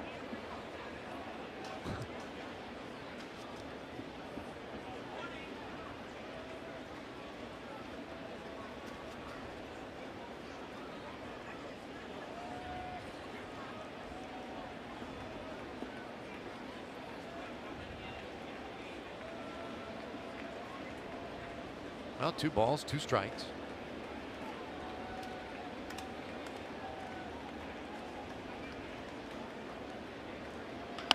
Yeah, this ball rifled foul.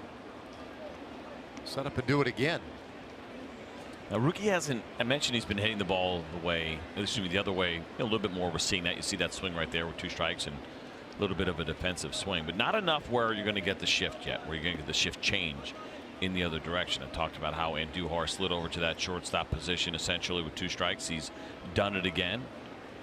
And even though at times Ruggie has gone the other way, I think opposing teams are going to want to see a lot more frequency before they start making any major adjustments the way that they shift. And we saw it earlier with Nomar. The trend started happening and teams started backing off a little bit. But it hasn't affected Ruggie. We know how well he has been hitting. The numbers overall this season, the fact that he's been able to get up to 275 coming into this one, pretty impressive. Lynn's full count offering, and it's another long at bat for Odor. Fights off another close pitch. Look at Lynn closing in on 90 pitches, and this will be the 8th pitch of this at bat. He looks like a totally different guy without the beard, right? A lot of players that come over here, no facial hair, still the Yankee policy. It has been for years. There's ball 4. So Odor has worked him well this afternoon, and that's a big walk. And it gives us a moment to hear from our friends at Southwest Kia. Purchase a brand new Kia Sorento for less than $20,000. Monthly payments $250 a month. Find your Kia Sorento at Southwest Kia. So 1-run game, and Odor in another lengthy at bat works a walk against Lance Lynn and sets up Elvis Andrus. Elvis 1 for 2 with an RBI single in the 3rd inning.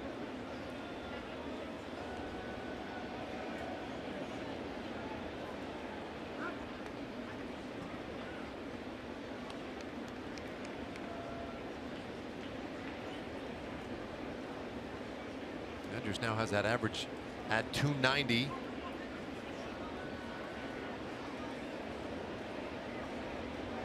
Well, sun's really come out now. And they're worried that Ruggie might try and take a base, obviously, or take too large a lead. He's been aggressive, right? 9 stolen bases this year. He has been caught, though, 8 times.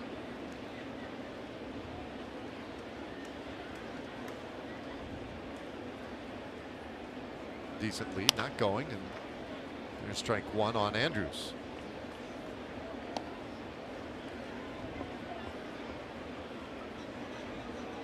All right, a Southwest Airlines bullpen live look. David Robertson warming up out there. We saw him Thursday night. It would appear that we're going to see him again here this afternoon. That's that pitch usage, as you mentioned. 90 now for Lance Lynn. Odor is running. Oh, Hit and run was on, and the throw goes into center field. And Odor with his 10th stolen base. Whoop. Yeah, that one was a little bit high on that throw, and this was absolutely a hit and run. Elvis goes after this pitch, even though it's out of the strike zone. You have to swing, but man, Gleyber Torres with the fake tag, trying to convince Rugi that that throw was on line. Get the launch angle on that throw. It's pretty high. I was going to say, so you see it now, 91 pitches. 4 Ranger hitters have seen better than 10 pitches in their at bats, and this is third time through the order. Not a single Yankee, even though they have gone through the order 3 times, has seen more than 9 pitches so far in the afternoon. Give you an idea how good Rugi's been. 20 overall that Odor has seen in his 3 plate appearances, and that's, listen, you love seeing it. Obviously, you want to see some more runs across the board, but the idea of getting to that starter, making him work. I mentioned it throughout this series, as good as that bullpen is. Of course, the idea is to be able to cash in when you can get those runners on base, and maybe then you don't get the best end of the Yankees bullpen as you start to get into it.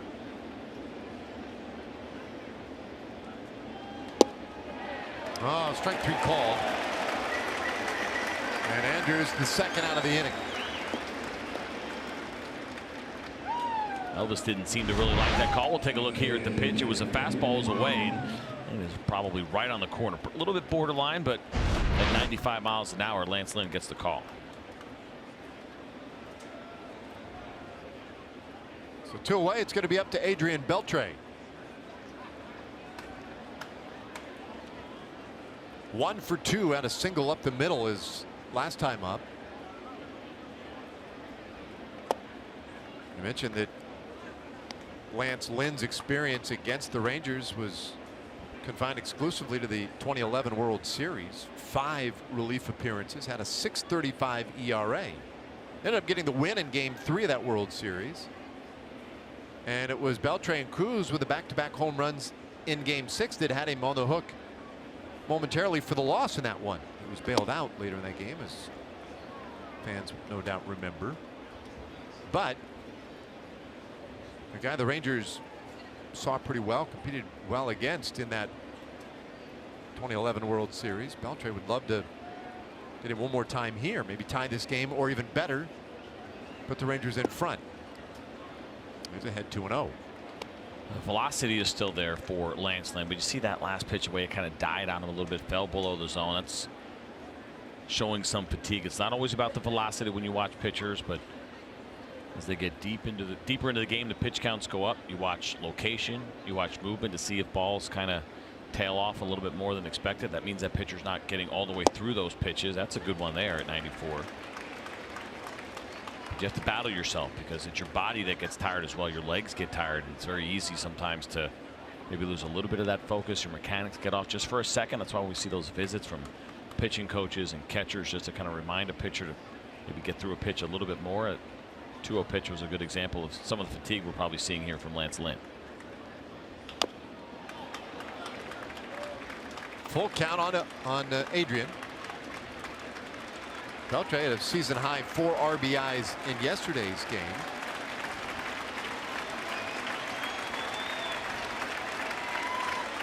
Higashioka will walk the baseball out there to Lance Lynn. Yeah, it's a good time right there. Talk strategy a little bit, and if he sees anything mechanically, just to kind of remind his right-hander of that, what they want to do location-wise, as he gets ready to throw pitch number 99. Lance Lynn has gone up over 100 pitches 10 times this season.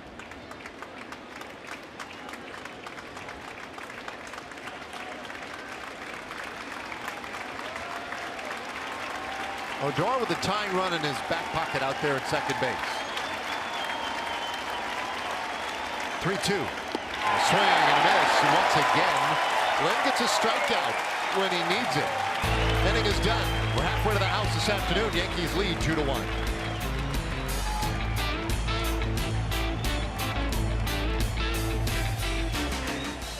To watch, Giancarlo Stanton. 23 home runs in the month of August since the start of last year, most in Major League Baseball. He has dominated this month. Homered back in the first inning, 1 for 2.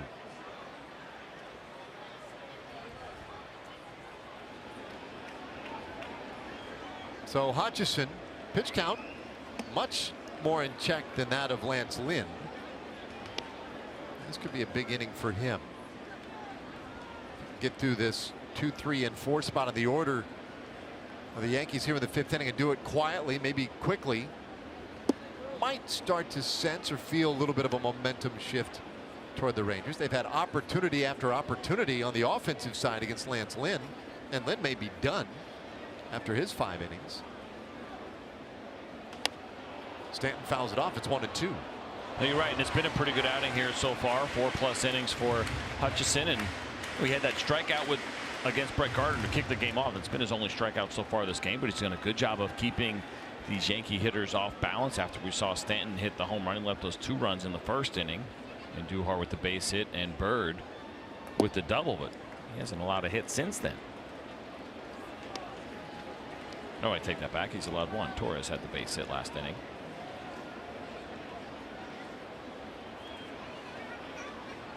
Two balls, 2 strikes to Stanton.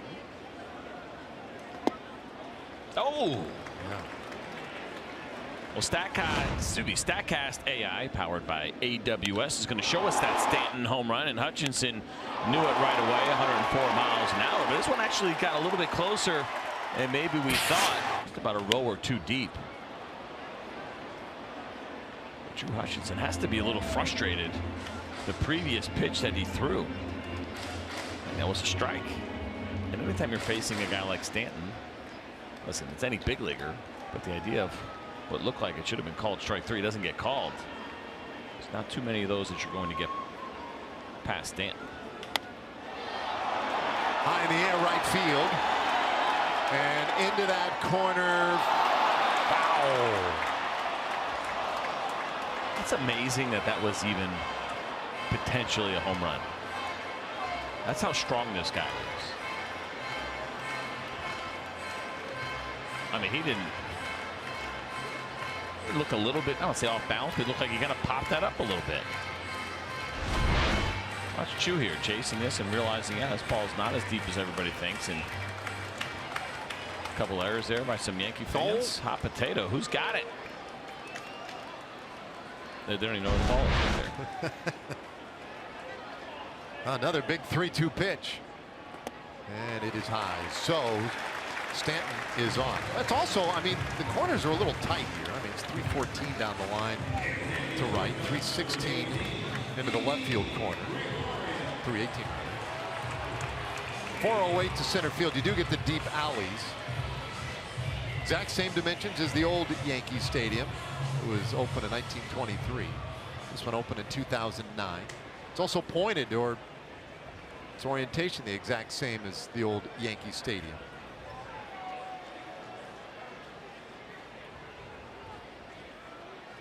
Which was just across the street. So Stanton is on, and now Didi Gregorius. Walk's not a big deal when Gregorius grounds into a double play. All will be forgiven. Bouncer back to the mound. Second base for 1. On to first. There's that double play. 1-6-3. I mean, weather, nailed it. Double play predictions, nailed it. What else you got? I got a Chevy game break. How about John Radigan?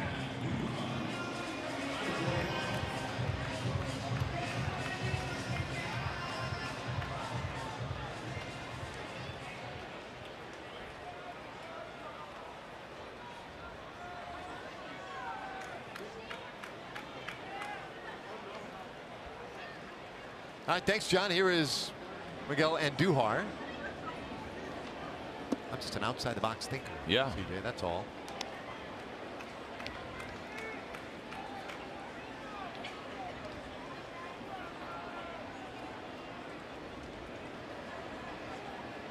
Andujar with a pop up his last time to the plate, and he takes one down the middle. That's a strike. So Hutchison, a pitch count now. Mid-70s, 76 for the afternoon. A lot of Great conversation with himself out there, pitching well. And just misses 2-1.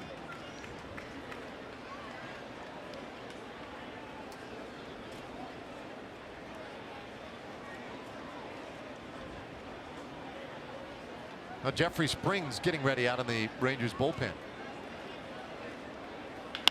Ground ball, shortstop, and Andrews will set up, and that will complete the inning. No runs, no hits, no errors, none left. And we go to the 6th in the Bronx. Rangers down by a run. Did a very nice job today. Saw him striking out 9 Rangers when it was all said and done, and just allowed 1 run. Excuse me, 8 Rangers, 8 strikeouts, but good use of the fastball, breaking pitches out of the zone. But the fastball really was good today. We saw it in the mid to upper 90s, 95, 96 at times this afternoon for Lance Lynn, and he is done after 5 innings and reaching that nearly 100 pitch mark this afternoon.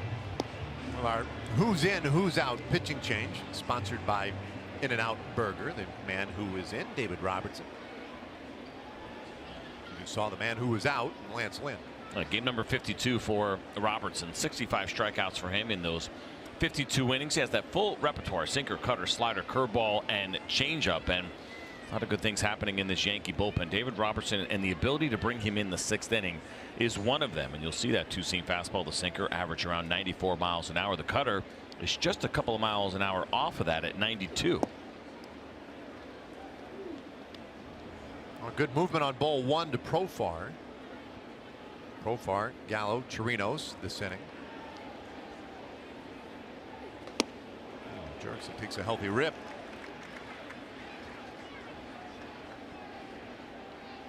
Oh for 2 so far today. Ground out and a strikeout.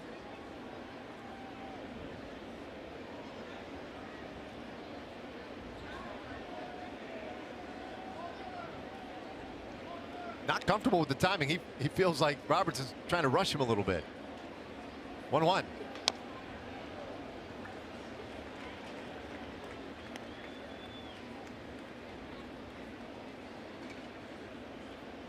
Mentioned this the other night, but with a guy like Robertson, you get the good splits. You don't worry about playing lefty-righty matchups against him, especially as a former closer. Not surprising. 171 against lefties this year, 198 against right-handers.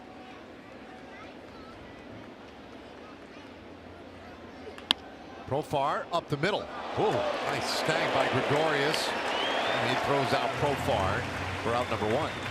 That's a really nice play by Didi Gregorius, and Jurickson Profar robbed of a base hit. Now, first of all, it was the shift. Look where he's playing, right up the middle, but this ball smoked, and it's one hop, and it's all about the hands. We were talking about feet earlier and being in the right position. Well, at that point for Gregorius, it's all about the natural reaction, your ability to pick that ball and use your hands, and he did it well, unfortunately, for Jurickson Profar.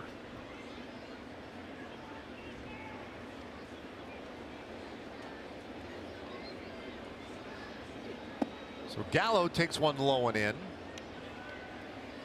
Double and a pop out today for Joey. Rangers trail by a run.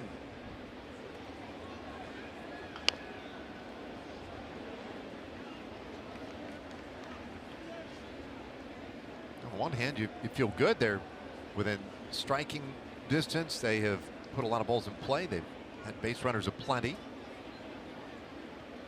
On the other hand, you say, geez, scored some runs to this point. 1-2 the count.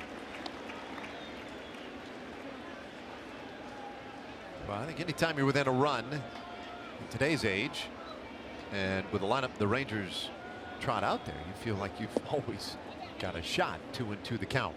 Oh, they definitely do. Now it'll be a little bit of a challenge against this Yankee bullpen, but they're capable of it. We've gone through what the Rangers have done offensively since the All-Star break, how good this club has been, so many different areas in which they are leading Major League Baseball. You get a look at Jeff Bannister and then the manager of the Yankees, Aaron Boone.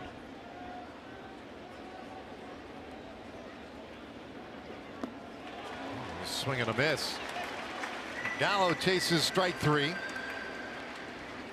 2 gone here in the 6th inning. Hey, country music artist Casey Donahue is going to perform a post-game concert next Saturday, August 18th, presented by Budweiser. You can see the Angels and Rangers in a 7:05 game, and then the concert afterward Go to TexasRangers.com/concerts for game tickets and information on how you can see Casey Donahue from the field.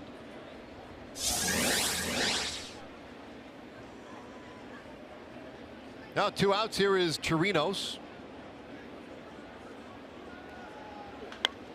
And he got one up.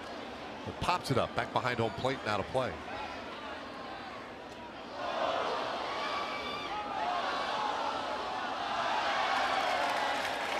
And playing a little plinko over there with that pop up. It landed in the front row of the mezzanine section. That took a big bounce, almost went into the press box, and then kicked back. Good focus by the fans. Some of them, yeah, scatter away from the first bounce. 0-2 on Chirinos. Really is amazing the record time in which someone catches a foul ball and a picture is taken of that person holding the ball. Well, they're done already over there. Picture done, probably posted. Posted, sent out. Ooh. Narrow miss on that corner. That's a corner that has been there today for most pitchers, but Robertson didn't get the call. As a cutter just finished off the plate on an 0-2 count. We talk about that a lot. Tough to get a corner called, especially a little wide on an 0-2 count. Breaking ball misses outside.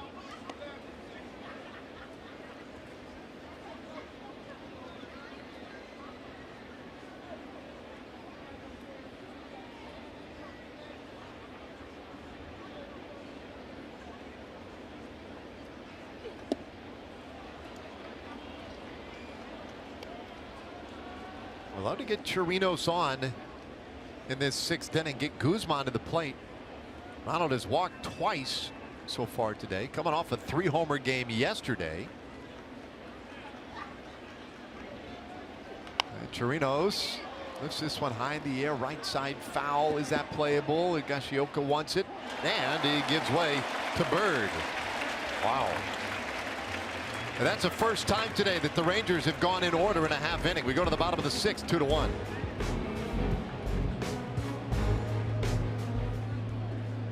The day game. Martin Perez, CC Sabathia. Martin's been good his last couple of road starts. And Sabathia, a guy the Rangers have enjoyed facing over the years. So we'll see how that one goes. See lots of sliders. CC's done a good job of kind of reinventing himself as he has gotten older. Done a nice job here for the Yankees. Be a good one against, well, 2 left-handers going up against each other. I don't know if I've seen him with the bald look. Have you? The shaven head look? Yeah. Maybe the bald look's not the right way to phrase that, but the shaven. Clean shaved, yeah. It's got a little jammed up.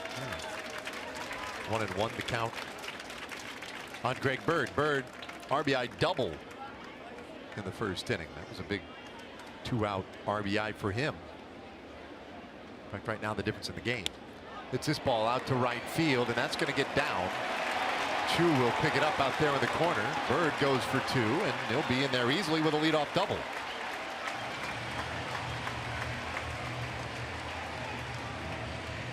Take a look at the pitch here from Hutchinson. It looked like that pitch that was down that Bird went out and got. He did. Off-speed pitch.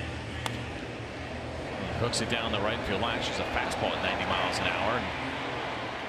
And was able to get out in front of it, hook it to right field, and it's a leadoff double.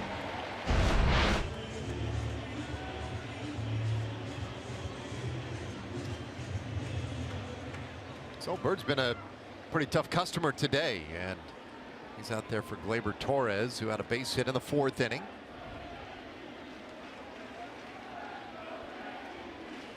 And a bit of a struggle for Gleyber Torres since coming back from his hip injury.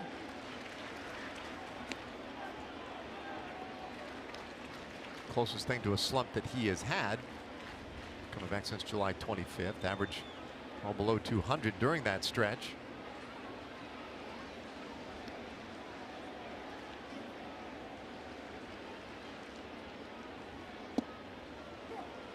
Going to the count.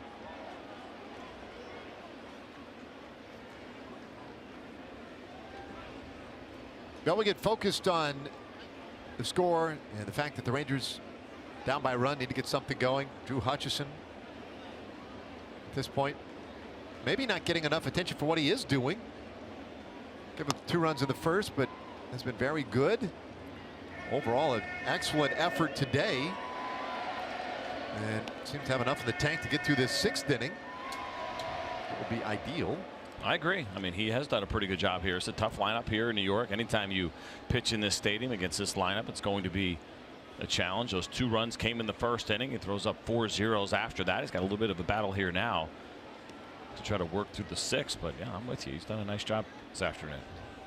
A swing and a miss. He gets Torres to strike out. 1 away. Just the 2nd strikeout of the afternoon for Hutchison, but check it out here. Elevated fastball. Nice job getting it past Torres. It appears that that is going to be it, though, for the Rangers right-hander. Well, the Yankees, a team that Hutchison has pitched well against his entire career. His 5 wins against New York, more than any other opponent. But he is done, and he leaves trailing by a run here in the 6th.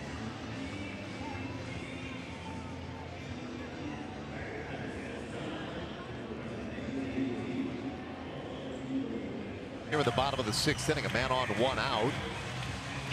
And Hutchison out of the ball game. Jeffrey Springs has come on for the 4th time. Yeah, and for the rookie left-hander, has done a really nice job for Jeff Bannister so far. It's been 3 games, 6 innings, so he is a guy that Banny has used in multiple innings so far. Very good opponent's batting average against here. That repertoire of the fastball, slider, changeup for Springs. The fastball's been averaging right around 91 miles an hour. The slider at 82, and that changeup at 79. He's done a really good job against righties, hitting just .083, and it's a pretty small sample size with just 6 innings, and the lefties have hit .286.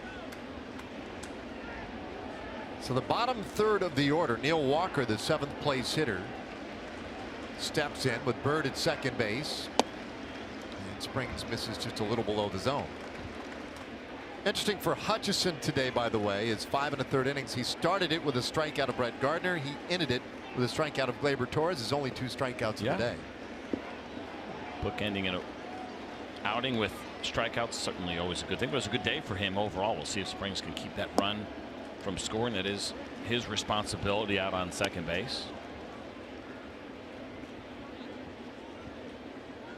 But you can see why Jeff Bannister wanted to get the lefty in there. Neil Walker this season hitting just .174 against lefties as a right-handed hitter.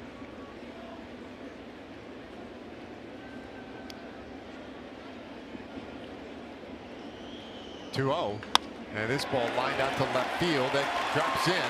Bird around 3rd. They'll wait him. Here comes a throw from Gallo. It's cut off. Profar goes to 2nd, and it is not in time. Walker drives in a big run, makes it 3-1 New York, and he's in scoring position. Oh, it's a little bit of a softer base hit. Take a look at the pitch. Not a bad one. Down. Looked like it might have been 2-seam fastball. Good movement down away, but you see how the ball kind of dies as it hits the grass. I thought maybe Joey Gallo would have had an opportunity to throw Bird out. It does not run extremely well, but the ball kind of died a little bit, made that a little bit more difficult for Joey to have a legitimate shot. 2-0 changeup that Springs probably felt pretty good about, but Neil Walker not waiting around. RBI single. Walker moves up on the throw, and now Higashioka takes ball 1. So that run charged to Hutchison's line. Ends up allowing 3 runs today on 5 hits in his 5 1/3. 4 walks and 2 strikeouts.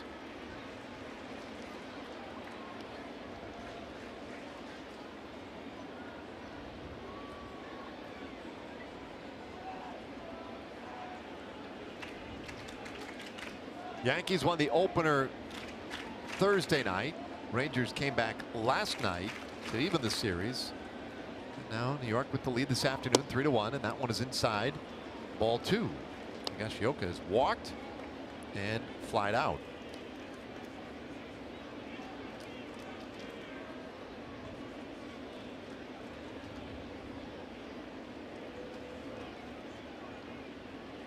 This guy was a 7th round pick 2008 by the Yankees, made his debut nearly 10 years later. Big league debut last year was 0 for 18 last season. That's after parts of 10 years in the minor leagues. This is his second call up this year.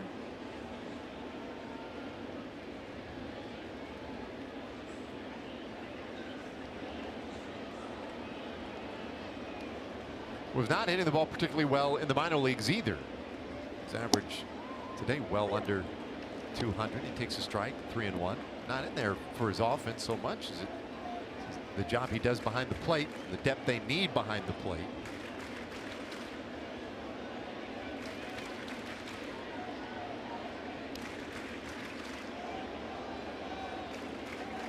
The 3-1 pitch. This ball out to center field. Tochi coming on, and he'll get there. Goes back to second base, and not in time, but 2 away.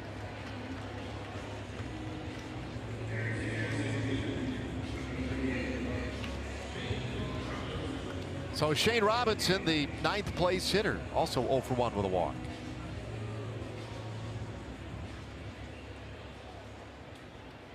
Yankees came into play today 9 games back of Boston in the American League East.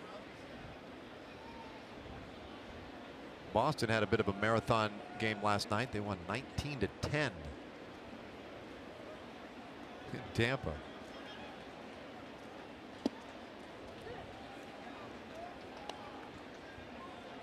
I see the standings. Rays well back of Boston. The Orioles, with a loss today, were mathematically eliminated from the East Division competition, so they're gone. I mean, almost opposite on the record there from the Boston Red Sox. That is incredible. 47 games.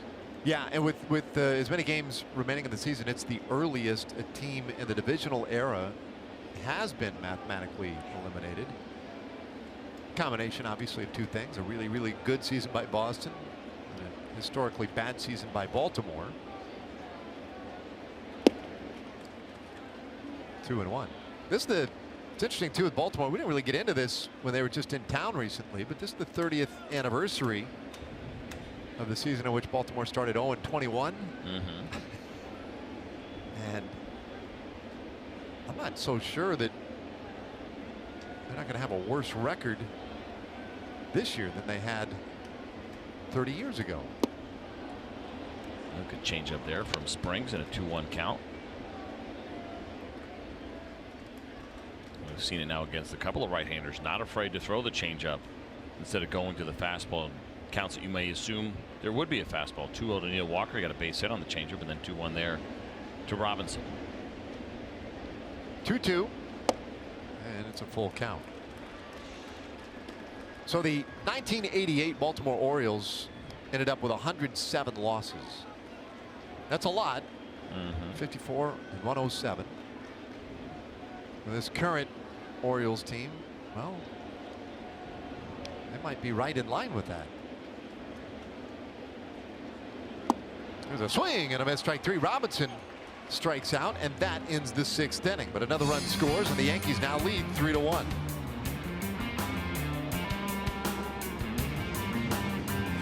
Inning when Stanton hit a home run in his first at bat that put the Yankees up by a score of 1-0, and then Greg Bird came through with this RBI double in the right field gap, and it was a quick 2-0 lead for the New York Yankees. The Rangers were able to answer though in the 3rd, a base hit from Elvis Andrews that drove in Chu. That's the lone run so far that the Rangers have scored. The Yankees added one more last inning when Neil Walker had a base hit that drove in Greg Bird. So it's been a 3-1 game up to this point. That is where we stand as the Rangers continue to try to fight back now against this Yankee bullpen, and Ronald Guzman leading things off here in the 7th. And he'll look at Zach Britton, just checking in here. There's the left-hander, game number 23, just came over from the Baltimore Orioles. A very simple 2-pitch mix. The sinker, he throws a lot of them. He'll throw the slider once in a while as well. With the 2-seam fastball, high velocity, really good movement. There's one at 95 miles an hour from Britton.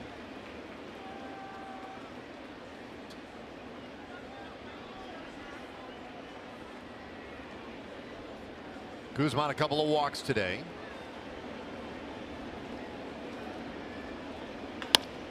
Hits this ball on the ground, second base. Torres throws him out.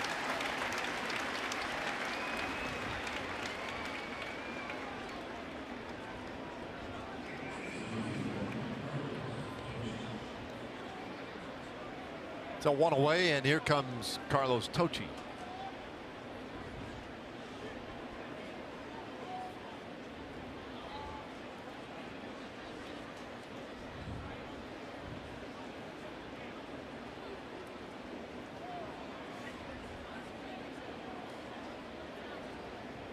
Britton going exclusively from the stretch, as pretty much all relievers do these days.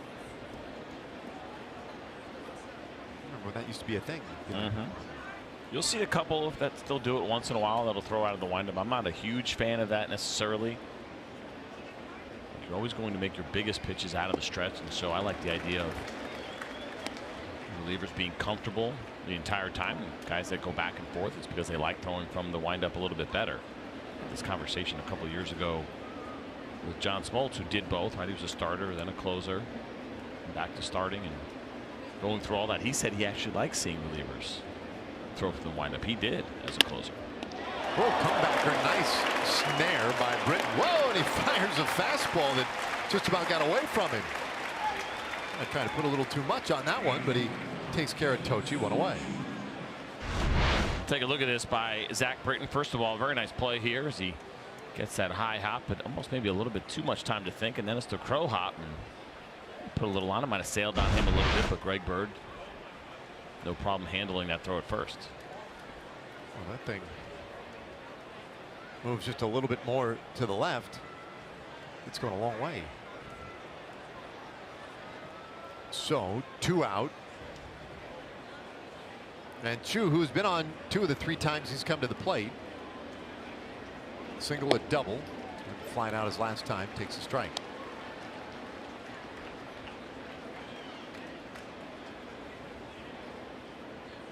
Two for 10 in his career against Britton with a couple of walks.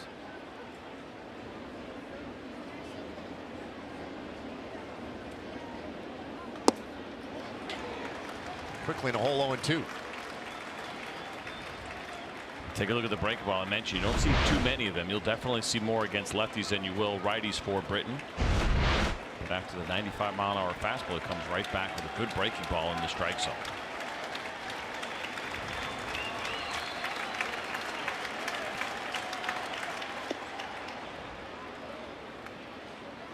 Britton, David Robertson, who was in last inning, and then going back to their starter today, Lance Lynn, in the 5th inning. They have retired 7 straight.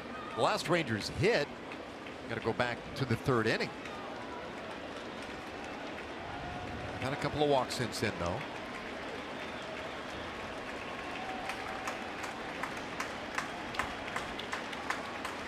Britton's 1-2, and it is outside.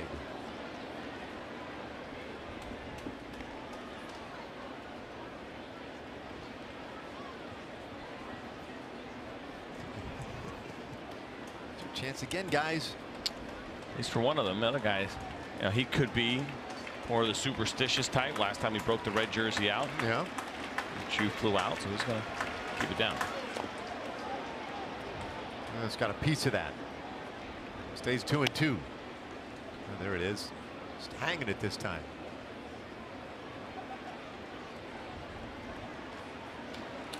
Different seats, too. You notice that?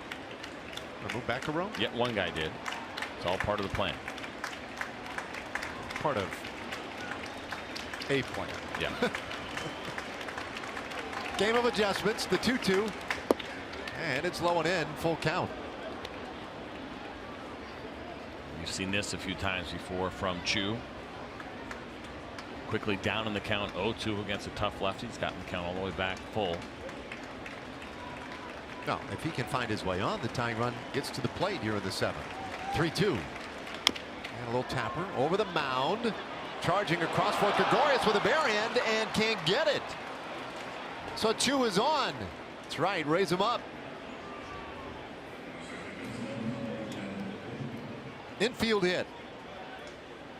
Yeah, this was going to be a really tough play for Gregorius, who ran a long way. Look where he is right now, and watch where he ends up ultimately to try to barehand this ball. Just kind of missed it. Then Torres actually barehanded it. Didn't have a throw, but scared Gregorius a little bit. Watch the hustle out of the box by Chu. He knew he had a chance to beat this out, so he's going hard the entire way. And it did work. Same seats. Back down, you got to go. Well, now Odor could make it a new game with one swing. 0 for 2 with a walk. Takes a strike, 96 miles per hour.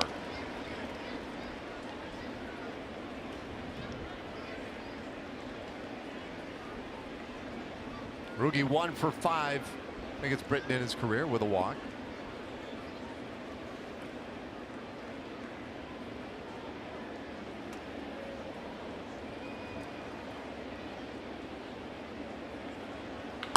This ball hit on the ground and into right field. That's a base hit.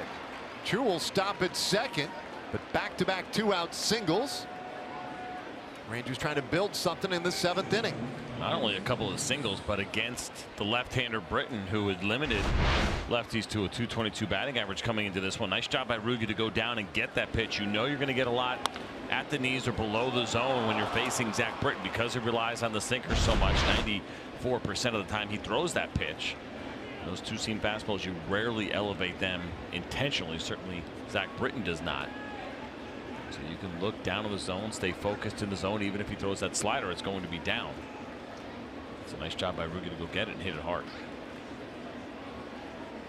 Well, the Rangers have been outstanding in the second half with runners in scoring position, hitting .321 since the All-Star break. Today, though, just 1 for 8. Andrews trying to turn that micro story around, if you will. Today's epidemic around right here. 1 for 3 and the RBI single in the 3rd inning. And you see right there, 3 for 9 against Britton over the course of his career. This would be a real good time to make it 4 for 10. Takes low, 2-0.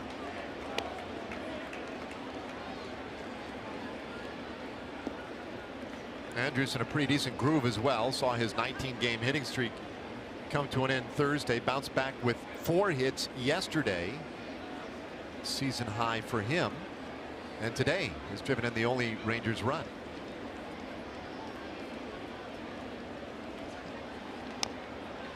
Two and 1.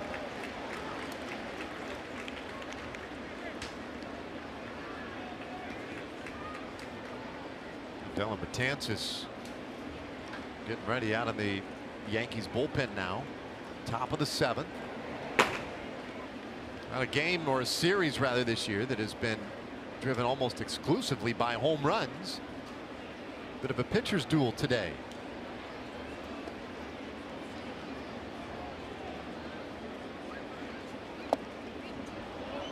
Three and 1. Pretty amazing. We talked about the depth of this Yankee bullpen. You're able to bring in David Robertson in the 6th inning and his career 134 saves. Bring in Zach Britton in the 7th inning with his career 139 saves. And you got Aroldis Chapman sitting out there, 233. Betances, not that many, but pretty nasty right-hander. Well, there's ball 4, and Andrews loads him up. Back-to-back singles, a walk, all of it happening with 2 outs. And they're loaded up for Adrian Beltre, and that will get a visit now. Larry Rothschild heads out there. Yankees creating a bit of a mess here.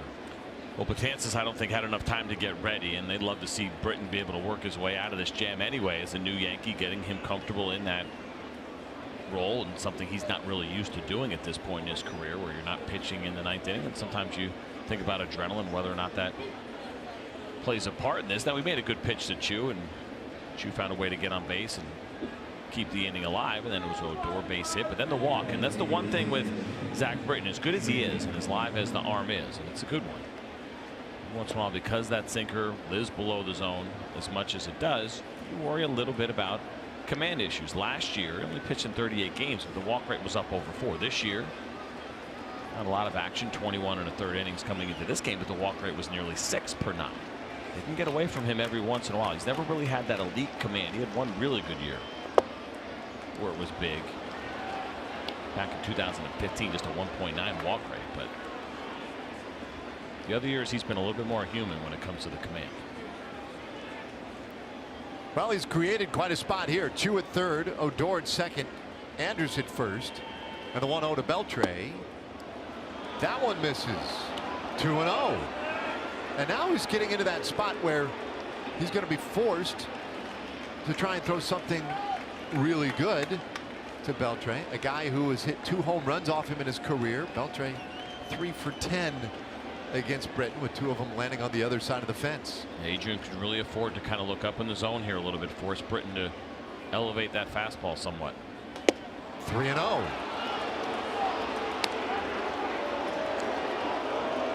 Oh, the fans clearly getting a little restless.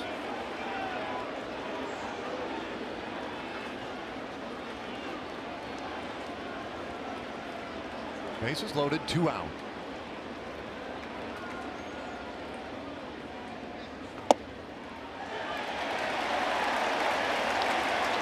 I like that from Adrian. He's probably taking the whole way there, even though he's got the trust to swing 3-0 if he wants to, and he probably even knew that was a strike.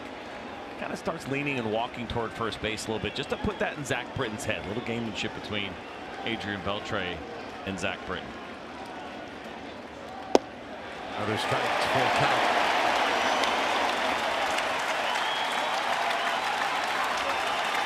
Beltre had a hit back in the 3rd inning, 1 for 3. How about boos to cheers? How quickly that happened. The biggest moment of this game by a long shot. The 3-2. Inside, ball 4, and it's a 1-run game.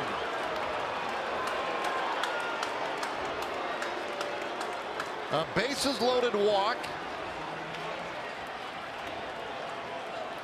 Still just 2 outs.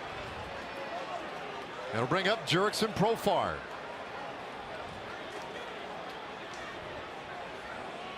Well, Aaron Boone, that's enough. They'll get deeper into that bullpen here in the 7th in a 1-run game. In the 7th inning, Rangers have the bases loaded with 2 outs. Dellin Betances still coming on. Now, we mentioned the big arms in the bullpen. How about this? 85 strikeouts for Betances in 48 innings. Fastball, curveball, changeup is what you will see out of the big right-hander. The guy is having a very good year, 2.25 ERA. He's done a nice job of getting those walks under control. That was an issue for him last season. And Betances is a guy who has averaged nearly 98 miles per hour on the fastball this year. The curveball at 85. The changeup around 90 this year. Changeup at 90. Must be nice. Different kind of arm right there. Profar steps in, and he takes a strike. Well, we've mentioned it on a couple of occasions recently. Profar did not have a big series yet. 0 for 5 yesterday, 0 for 3 today, but he is a guy who, in these types of spots, as Jeff Bannister said, really quote-unquote shows up for us. Off the outside edge, 1-1. He has 12 game-winning RBIs this year for the Rangers, and that's 4th most in the American League. He seems to choose his spots really well. Profar this year with 62 RBIs coming in and a career best 13 home runs. Hits this ball over first, but foul. Strike 2. The pitch to keep an eye on here, especially in this count, will be the slider from Betances. He's only thrown 155 of those sliders this year. He uses it 19% of the time, but he's registered 46 strikeouts on 155 that he has thrown. That is an absurd number. It's just an 0.45 batting average against the slider. It's a dominant pitch for Betances, even though it's the one that he uses the least.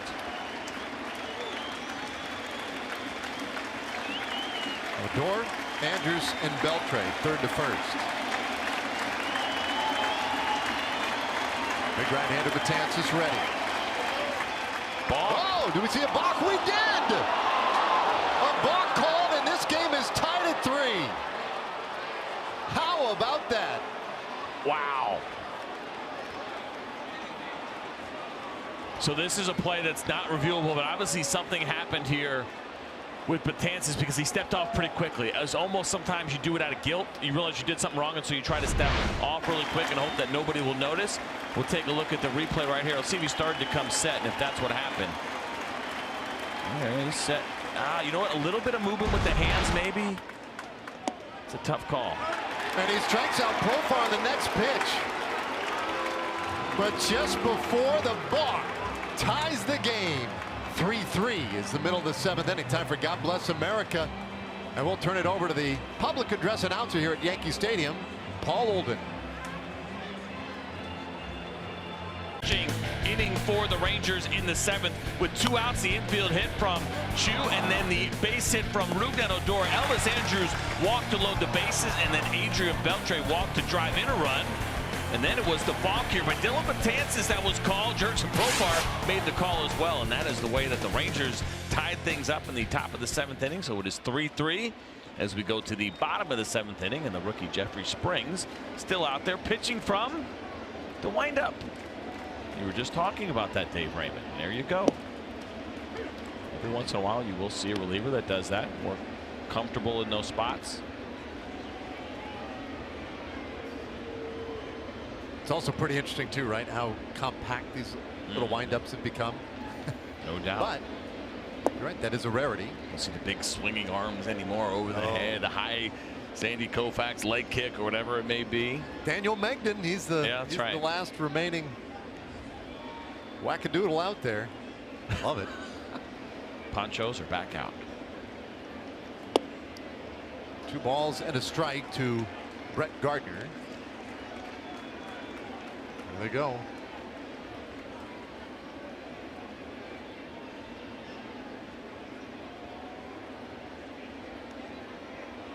And here comes Doug Brocail out to the mound. Yankee fans certainly appreciate seeing Doug Brocail coming out. You know what it is here? He comes out, and I think what he wants to make sure is that he sees any kind of lack of confidence or nervousness, anxiousness, which would be perfectly normal for a rookie in this spot. Kind of give him that little boost a little bit. Let him know what the Rangers want to see from him here. Be aggressive. Go after Brett Gardner regardless of result. You want to see a guy be competitive. This is a big spot for him. I was talking to him the other day about coming here to Yankee Stadium, and he seemed a little excited, and, you know, talking about this stage and everything else. And as I was asking him, the ballparks that you're looking forward to maybe pitching in, having an opportunity. See, this is kind of a cool one here. Obviously, a lot of history, really good team, and so this is a nice test for a young man.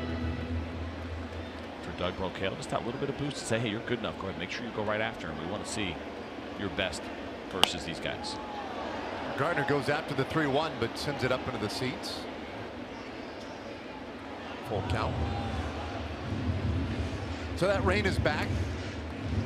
Has not been as much of a factor as we thought it might be today, at least to this point. The Yankees led all the way until just a moment ago when the balk allowed the Rangers to tie it at 3. Payoff pitch. Fly ball center field. Tochi got a good read on it initially. Makes the play look easy. 1 away. Let's take you back to that 7th inning, the top of the 7th inning, and what happened here. Watch Rougned Odor at third base, probably trying to serve as a little bit of a distraction to Dylan Betances, and you kind of wonder if he did. As he comes set, there goes Rougned almost in a full sprint, and what the home plate umpire saw in that spot, I thought it was the hands, but it actually might have been the right leg as well. There's a little bit of a flinch in the right knee of Dylan Betances, and it does appear that Jeffrey Springs is done. Nice job. Yep, so Bandy comes out to take the baseball. And Springs is done, did his job. Still tied at 3.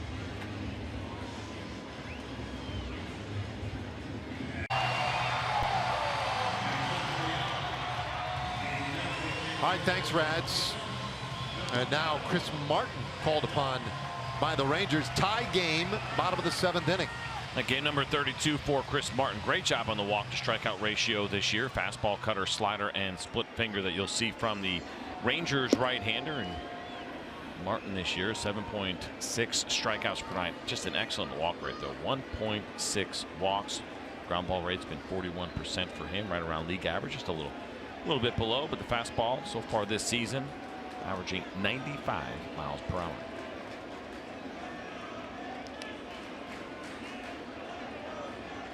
Well, I guess Giancarlo Stanton, who is homered, walked. Also flied out to right.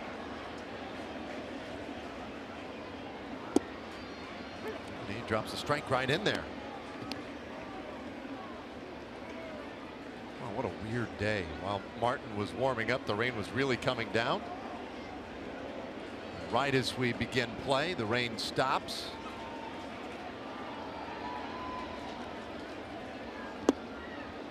One.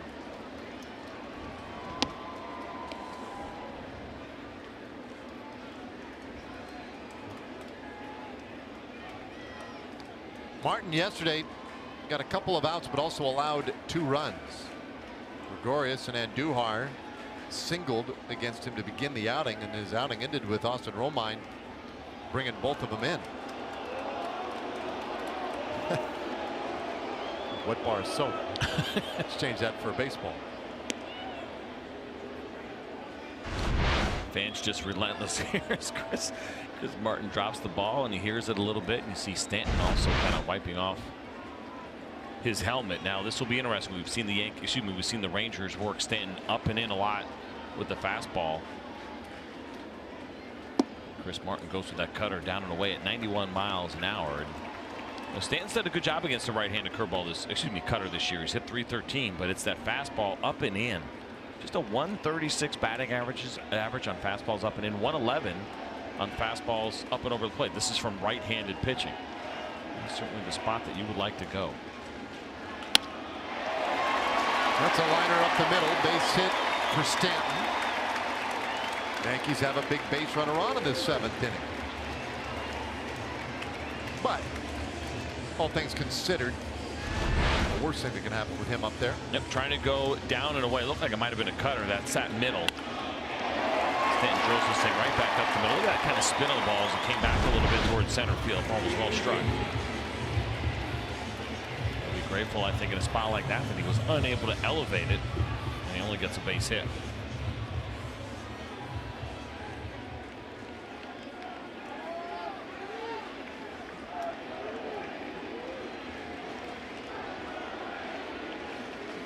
So now a base runner, Gregorius, 0 for 2 with a walk.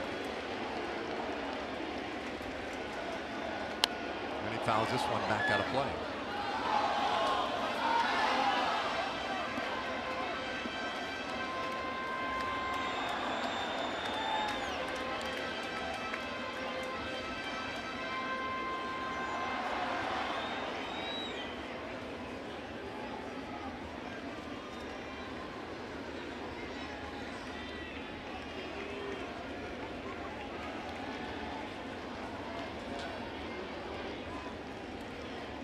Oh, Gregorius looking to bunt. A lot of room down that third baseline. Middle of the infield bunched up near the bag. Profar was way off the line. So Gregorius thinking, yeah, well, I'll take it if you'll give it to me. The idea was a good one. The pitch was a bad one, though, to try it on. It was up and away. It was out of the strike zone. Anything that is up is one of the most difficult pitches to try to bunt, to get on top of it and get it down. And going after it was a good thought. And once he saw it out of the zone, he would have been better off pulling the bat back. Now the 0-2. Fly ball. High in the air out there to right field, but not going to carry for him. Chu able to get to it. 2 away. Well, the Angels and Rangers will be getting together next weekend, and on Saturday, August 18th, at the 7:05 game. First 15,000 fans to the ballpark will take home the first ever Nomar Mazara bobblehead, courtesy of Coca-Cola and Walmart. And you can get your tickets at TexasRangers.com or by calling 972-RANGERS.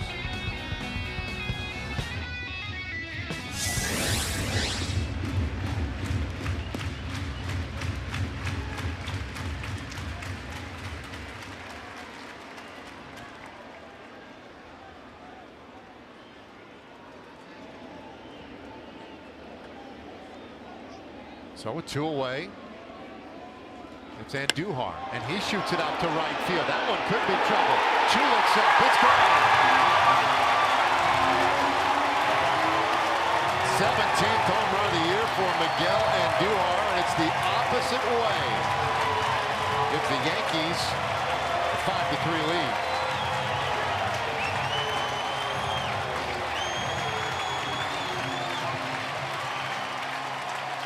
We showed you earlier the hit leaders since the All-Star break, and there was a couple of Rangers and this man right here, Miguel Andujar, on that list.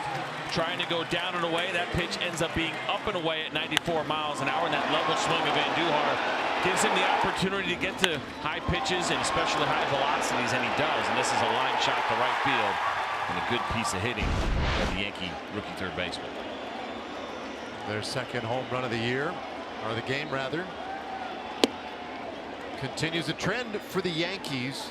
They're on pace to hit 265 home runs this season, one better than the major league record set in 1997 by the Mariners.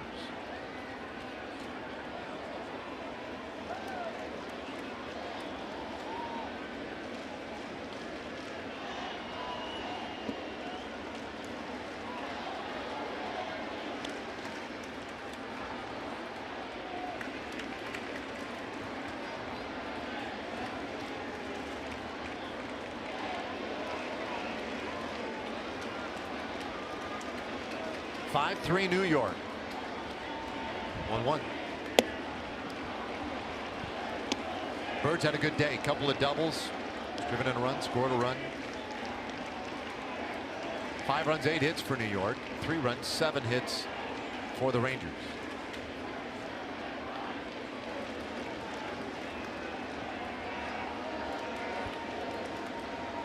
And Bird hits this one high in the air as well. But Tochi ranging to his right, and he'll put it away. The inning is done. 2-run score though for New York, and they have retaken the lead. We go to the 8th inning in a 2-run game.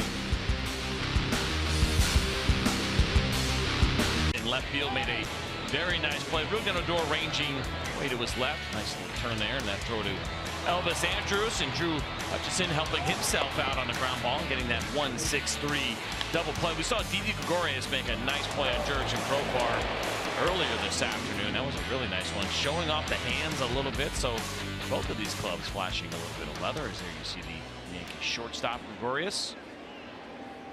He's got the shades on his hat. He will not be needing those at this point, but he's prepared just in case. Well, a 2-run game. Joey Gallo leading it off, and he takes on the inside corner for a strike. The double earlier. Not playing yesterday's game. Comes up empty here. 0-2.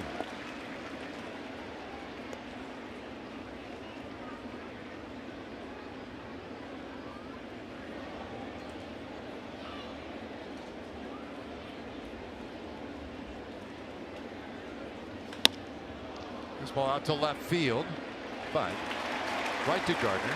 One away. All right, well, you heard about the Nomar Mazara bobblehead day coming up here very shortly. Let's get an update on Nomar. What's going on, Em?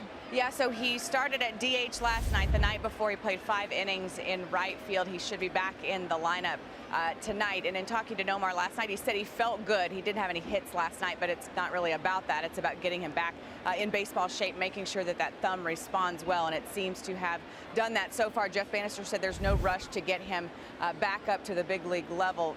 Basically ruled out him coming back any time before Monday at the very earliest, and then went as far as to say that he probably wanted to play back-to-back days in the field to make sure he was good and ready to go. So still a little bit of a ways to go for Nomar, but some promising news from Round Rock.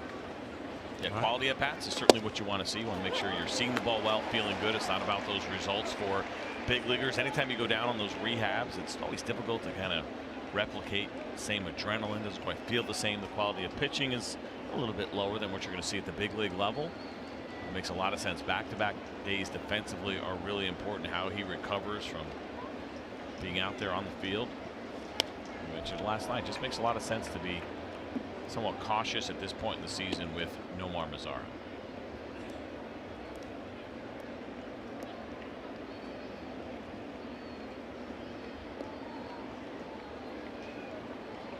good one to get back to. An offense right now that's been churning for the Rangers, and when they can throw Nomar in the mix, it really gets exciting as Betances strikes out Chirinos, 2 away.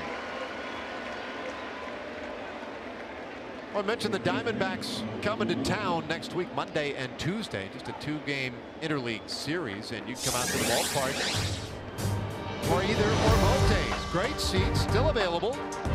You can get tickets at TexasRangers.com or by calling 972-RANGERS. Only chance to see the Arizona Diamondbacks this season, currently sitting atop the National League West division. A playoff team last year, but finished second in the division to the Dodgers. This year trying to knock the Dodgers out of that top perch. 2-0 here on Ronald Guzman. The Dodgers have won like 5 straight division titles in the National League West. 2-1. We talked about it the other day, though. They're pretty tight near the top of that division. The Rockies only 2.5 back. Giants not out of the question. Now they're playing sub 500 baseball, but only 6 back.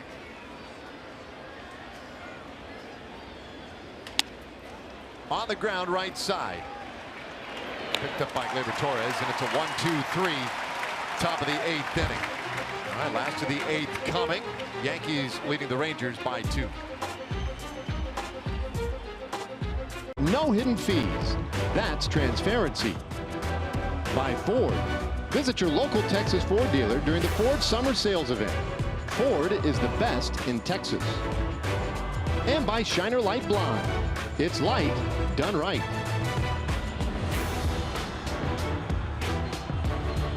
That's a 2-run game as we go to the bottom of the 8th inning. Gleyber Torres will start things off for the Yankees, and Alex Claudio has come on out of the bullpen. First appearance for Alex in this series. Game number 47 for him already. 28 strikeouts to those 8 walks for the sidearm lefty. .231 against lefties this year. And of course, you know with Alex, it's sinker, changeup, slider. The changeup so important to what he does. The pitches average just 71 miles an hour this year, and it is that slow changeup so effective. As you see a first pitch sinker there at 86, but that's how he neutralizes right-handed hitters. We saw that ERA a little bit higher from Alex than maybe expected this year.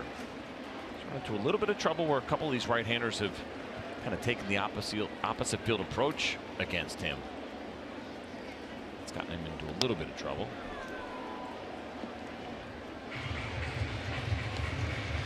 Well, ahead here 0-2 on Torres.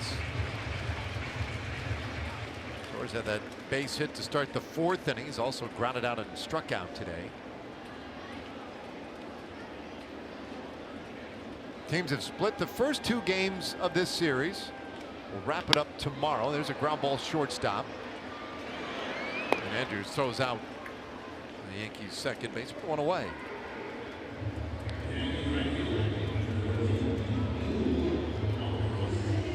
And now Neil Walker.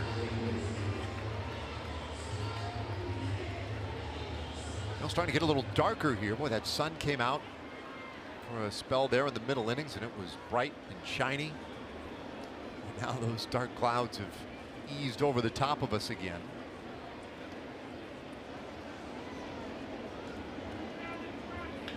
Ground ball again to shortstop. And again, Elvis right there. 2 away. So Claudio, the 4th pitcher of the afternoon. Drew Hutchison went 5 1/3. Jeffrey Springs, a scoreless inning, allowed 1 hit. But Chris Martin, 2/3 of an inning today, gave up 2 runs on 2 hits. And that right now is the difference. 5-3. Kyle Higashioka now, who is 0 for 2 with a walk. 4 pitches, 4 fastballs, 4 strikes. 5. -5. We've seen Alex do this. One of the things that he was so fantastic at last year was his pitch efficiency and his pitches per inning. And it seemed like his outings went really quick, inducing those ground balls, getting guys swinging. He's come out here in this one and only throwing fastballs so far. He played a huge role in the Rangers bullpen a year ago, solidifying that closer role. A little bit of an issue last year for the Rangers, and he was so great in those big spots. What a changeup for a strikeout. Bouncer third. Profar has time. And a 1-2-3 eighth inning for Alex Claudio. So last chance for the Rangers coming up. That fella, the hard-throwing lefty, coming on for New York. In the ninth inning, Aroldis Chapman is in. We saw him earlier in this series on Thursday, first game into New York, and he didn't quite look the same early on. You saw him there. We talked about the expression after the fastball made you wonder if he wasn't feeling right. Didn't look like the same Aroldis Chapman that we're used to seeing. He had a visit from his pitching coach, and then he really kind of got locked in against Chu and then Odor. And it seemed like the slider is what got him back on track. Some Yankee reporters asking him about how he felt, and they were asking injury situation potentially. He shot all of that down. He said he is feeling fine, and so he is out for game number 48. And it's been a pretty good year for Aroldis Chapman. 81 strikeouts in 45 innings. I mentioned the amount of saves, up over 200 in the career of Aroldis Chapman. You got a couple of guys that are throwing in the 6th and the 7th inning with better than 130 strikeouts, and this is what this team is built for. They're looking for decent outings from their starters. They don't necessarily ask them to go late, to go long, because they got a lot of great arms in that bullpen that they can turn it over to. We'll see if Aroldis Chapman's got it back together, as he's going to face a pinch hitter in Isaiah Kiner-Falefa.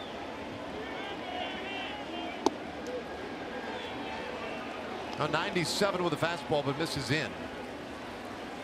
Kiner-Falefa, and then back to the top of the order. The rain's starting to fall a little heavier now, and it's 1-1. Really, this is the heaviest we have seen it during play.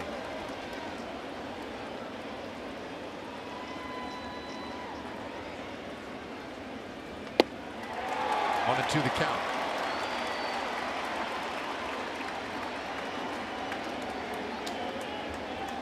Hard for this not to be at least somewhat reminiscent of a ball game several years ago between these two teams here. Well, that was a night game. And the Yankees had a lead late. Chapman came on. Rangers started to make a little rally in the ninth inning. It looked like Chapman was really scuffling, especially with command. And then right as it looked like the Rangers were going to push it over the top, well, the time came out. We went into a several-hour delay before eventually resuming play in the wee hours of the morning, and the Rangers won that game. A great comeback to win it.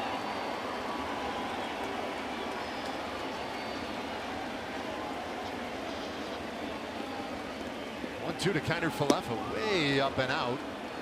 It's 2-2, and at the time when they pulled that tarp out, it's just. It's one of those things, you're on the road. It just felt cheesy, man. It just felt like, come on. Oh, really? Come on. But it was the right thing to do. 2-2. Very high, and it's a full count. I mean, it's got to be a little bit uncomfortable for Isaiah Kiner-Falefa or any hitter stepping in against Aroldis Chapman with this kind of arm. And I know we see more and more of these high-powered arms, but it's raining. You see him sail a couple of pitches. He's already messing now with his spikes. So you're worried about, is he comfortable? Is he locked in? A little bit unsettling. Now the payoff. And there's ball 4. So it gets the potential tying run to the plate here in the ninth inning. Well, that's step 1.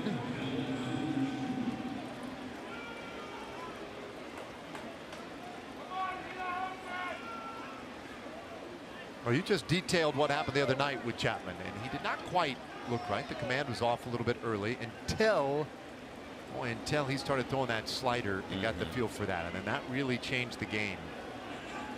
He was fastball crazy at first and just couldn't seem to find the strike zone, and they got the feel for that slider, and it was curtains.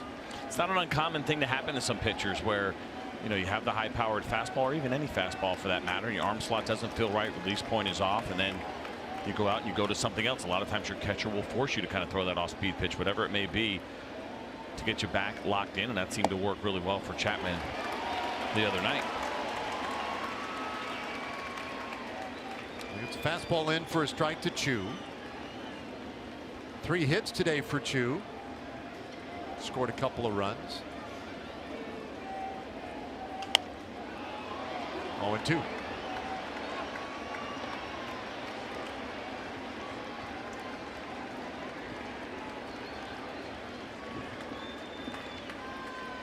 Rain letting up just a smidge.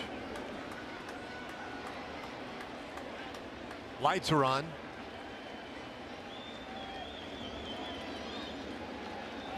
The 0-2. Chopper down the first baseline, foul.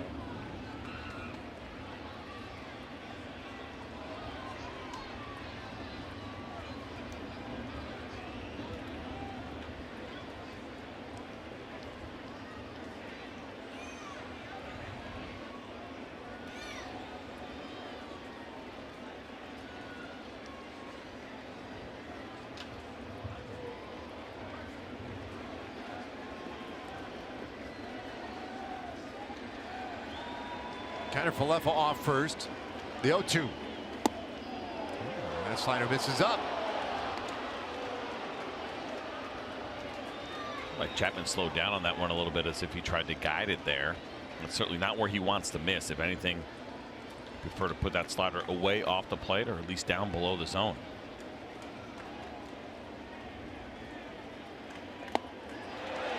Strike pre-called. So that one able to carve off the top of the zone for a strikeout. 1 away.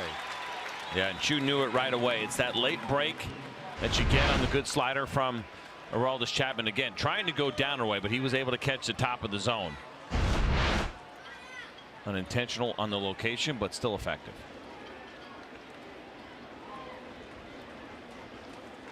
Shift on now for Odor. And Duhar, the only man on the left side of the infield. He plays a more or less traditional third base.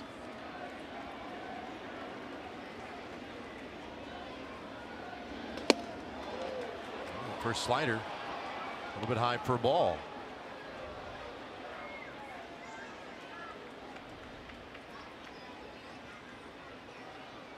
Chapman struck out Odor for the final out of that ball game on Thursday. Rookie's never had a hit against him.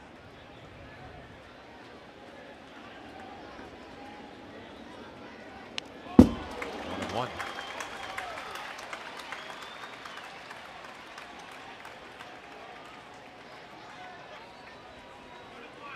Odor scored a run, walked, has a base hit.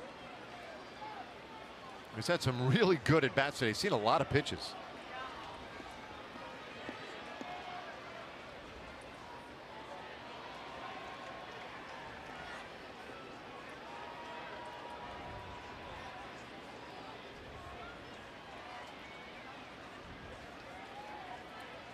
Big lefty sets in the 1-1 pitch.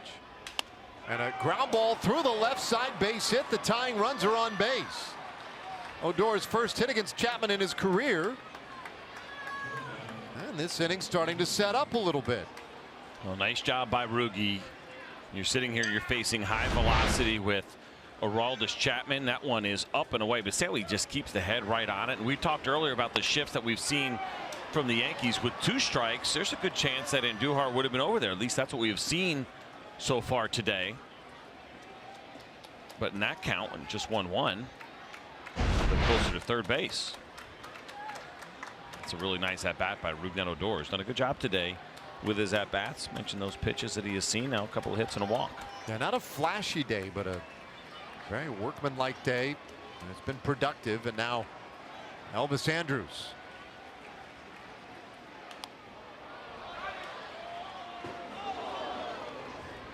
Well, fastball's upper 90s so far for Chapman. Not the absurd 103s that you sort of get accustomed to seeing. Elvis drove in a run in the 3rd inning. Saw just a moment ago there his numbers with runners in scoring position very good. 9 for his last 26 in these spots.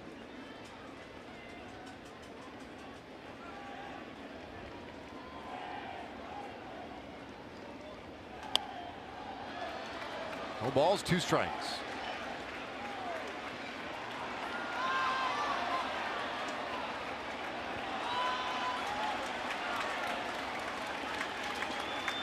Well, 45,933 the paid attendance for this afternoon's game. And a lot of them still here, just tucked under the overhangs. The concourses looking on, trying to stay out of the rain. Kiner Falefa second, Odor first. And Andrews turns that foul. Stays 0-2.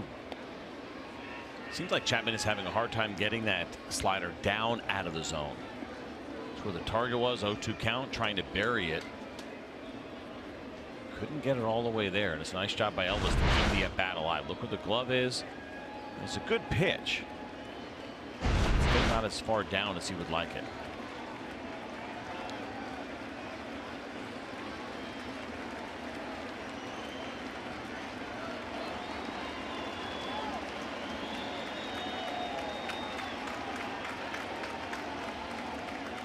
Another 0-2.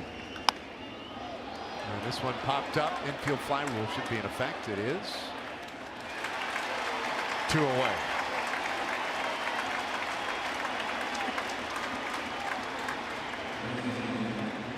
It's been raining all day, and it's really starting to. It's been coming down, I should say, this inning, but really starting to kind of pile up a little bit. It's the first puddle that we have seen today. Now that's in foul territory down the left field line. Kind of wonder if that's the way it's directed, the fact that there's only a puddle right there. Well, drainage area perhaps. Well, here is Adrian Beltre.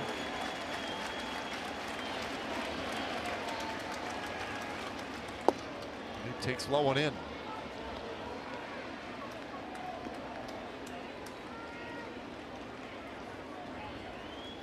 You see the 1 for 3, but he also had a bases loaded walk in the 7th inning. It then led to a balk moments later that tied the game. 1-0. How about this slider? Oh, that's out of the strike zone.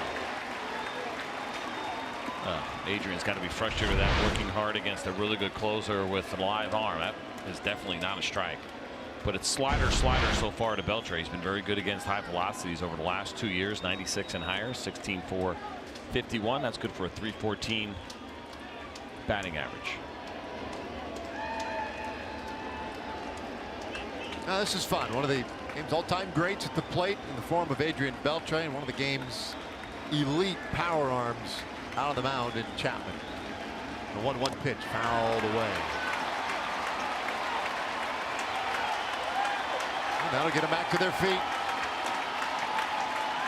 That was 100 miles an hour right at the knees of Adrian Beltre, and so the slider would be very effective in that spot, especially because of the earlier call, but also the idea of maybe elevating a fastball is something Chapman may want to do.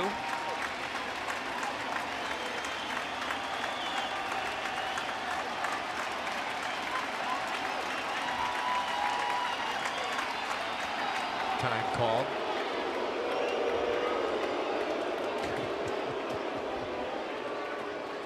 Beltre, the active career hits leader, 3,135 in his soon-to-be Hall of Fame career. Closing in on Tony Gwynn, guy who makes it tough on a lot of pitchers over the years. This is 21st season. 1 for 2 in his career against Chapman. Here comes the pitch. Whoa, that one got him. Oh my, 100 miles per hour. Ouch. They are loaded up. You don't see Adrian Beltre get frustrated too often. He runs down to first and he looks fine, and Kevin Harmon is now going to have to chase Adrian down to first base. It's a double check and make sure that he's okay. Adrian's saying that he's fine, but you got to check on a guy anytime he gets hit by 100 miles an hour. Now, Kevin knows what it's like with the rain out there today. Take a look at this. Ooh. Good night. Gosh darn it.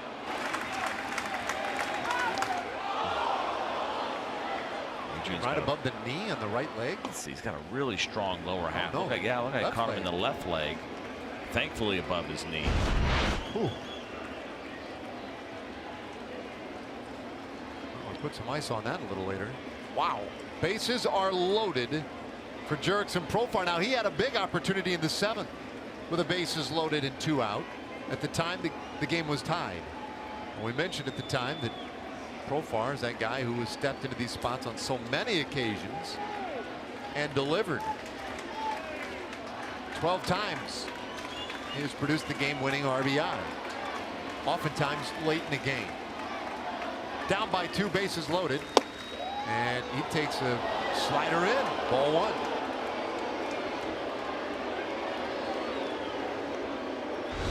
Take a look at this pitch, this slider, and I think this is a pretty good call. It was close.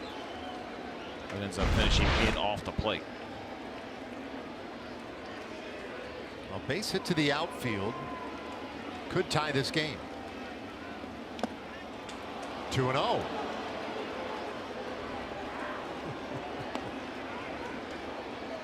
And some activity now.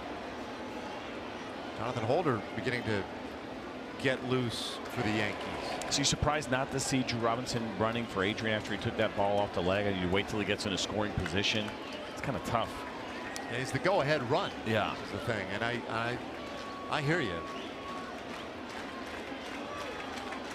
Him and Calhoun, they're left on the bench.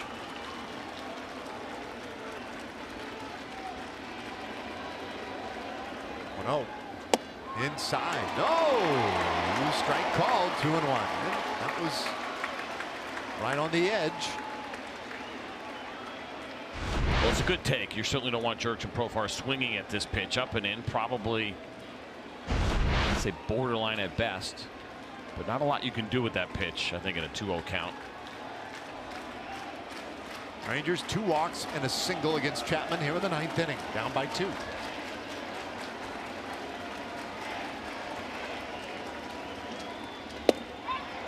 High, 3-1. Oh boy, how about this? And Chapman closing in on 30 pitches already. And there's what's waiting on deck for him. Joey Gallo already has a double in today's game.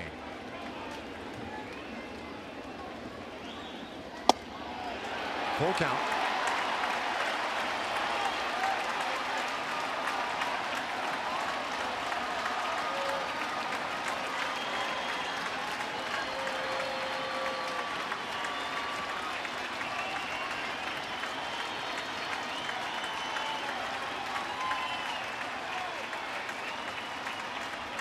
Kiner Falefa at third. Odor at second. Beltre at first. There they go. The 3-2. Swung on and missed, strike 3. Well, Chapman made that one interesting. The Rangers put up a great fight in the 9th inning. Loaded the bases, but couldn't get those key runs home. 5-3. Yankees take game 3 of this 4-game series. Well, that was a fun one today. A little more pitching as a part of the story this afternoon. In fact, John Radigan, Mark McLemore, Mike Bassick will relay some of that story and break it all down for you here momentarily. For CJ Nikowski, Emily Jones, and our entire crew, I'm Dave Raymond. Thank you for joining us today. Stay with us. More Rangers coverage coming up right after this.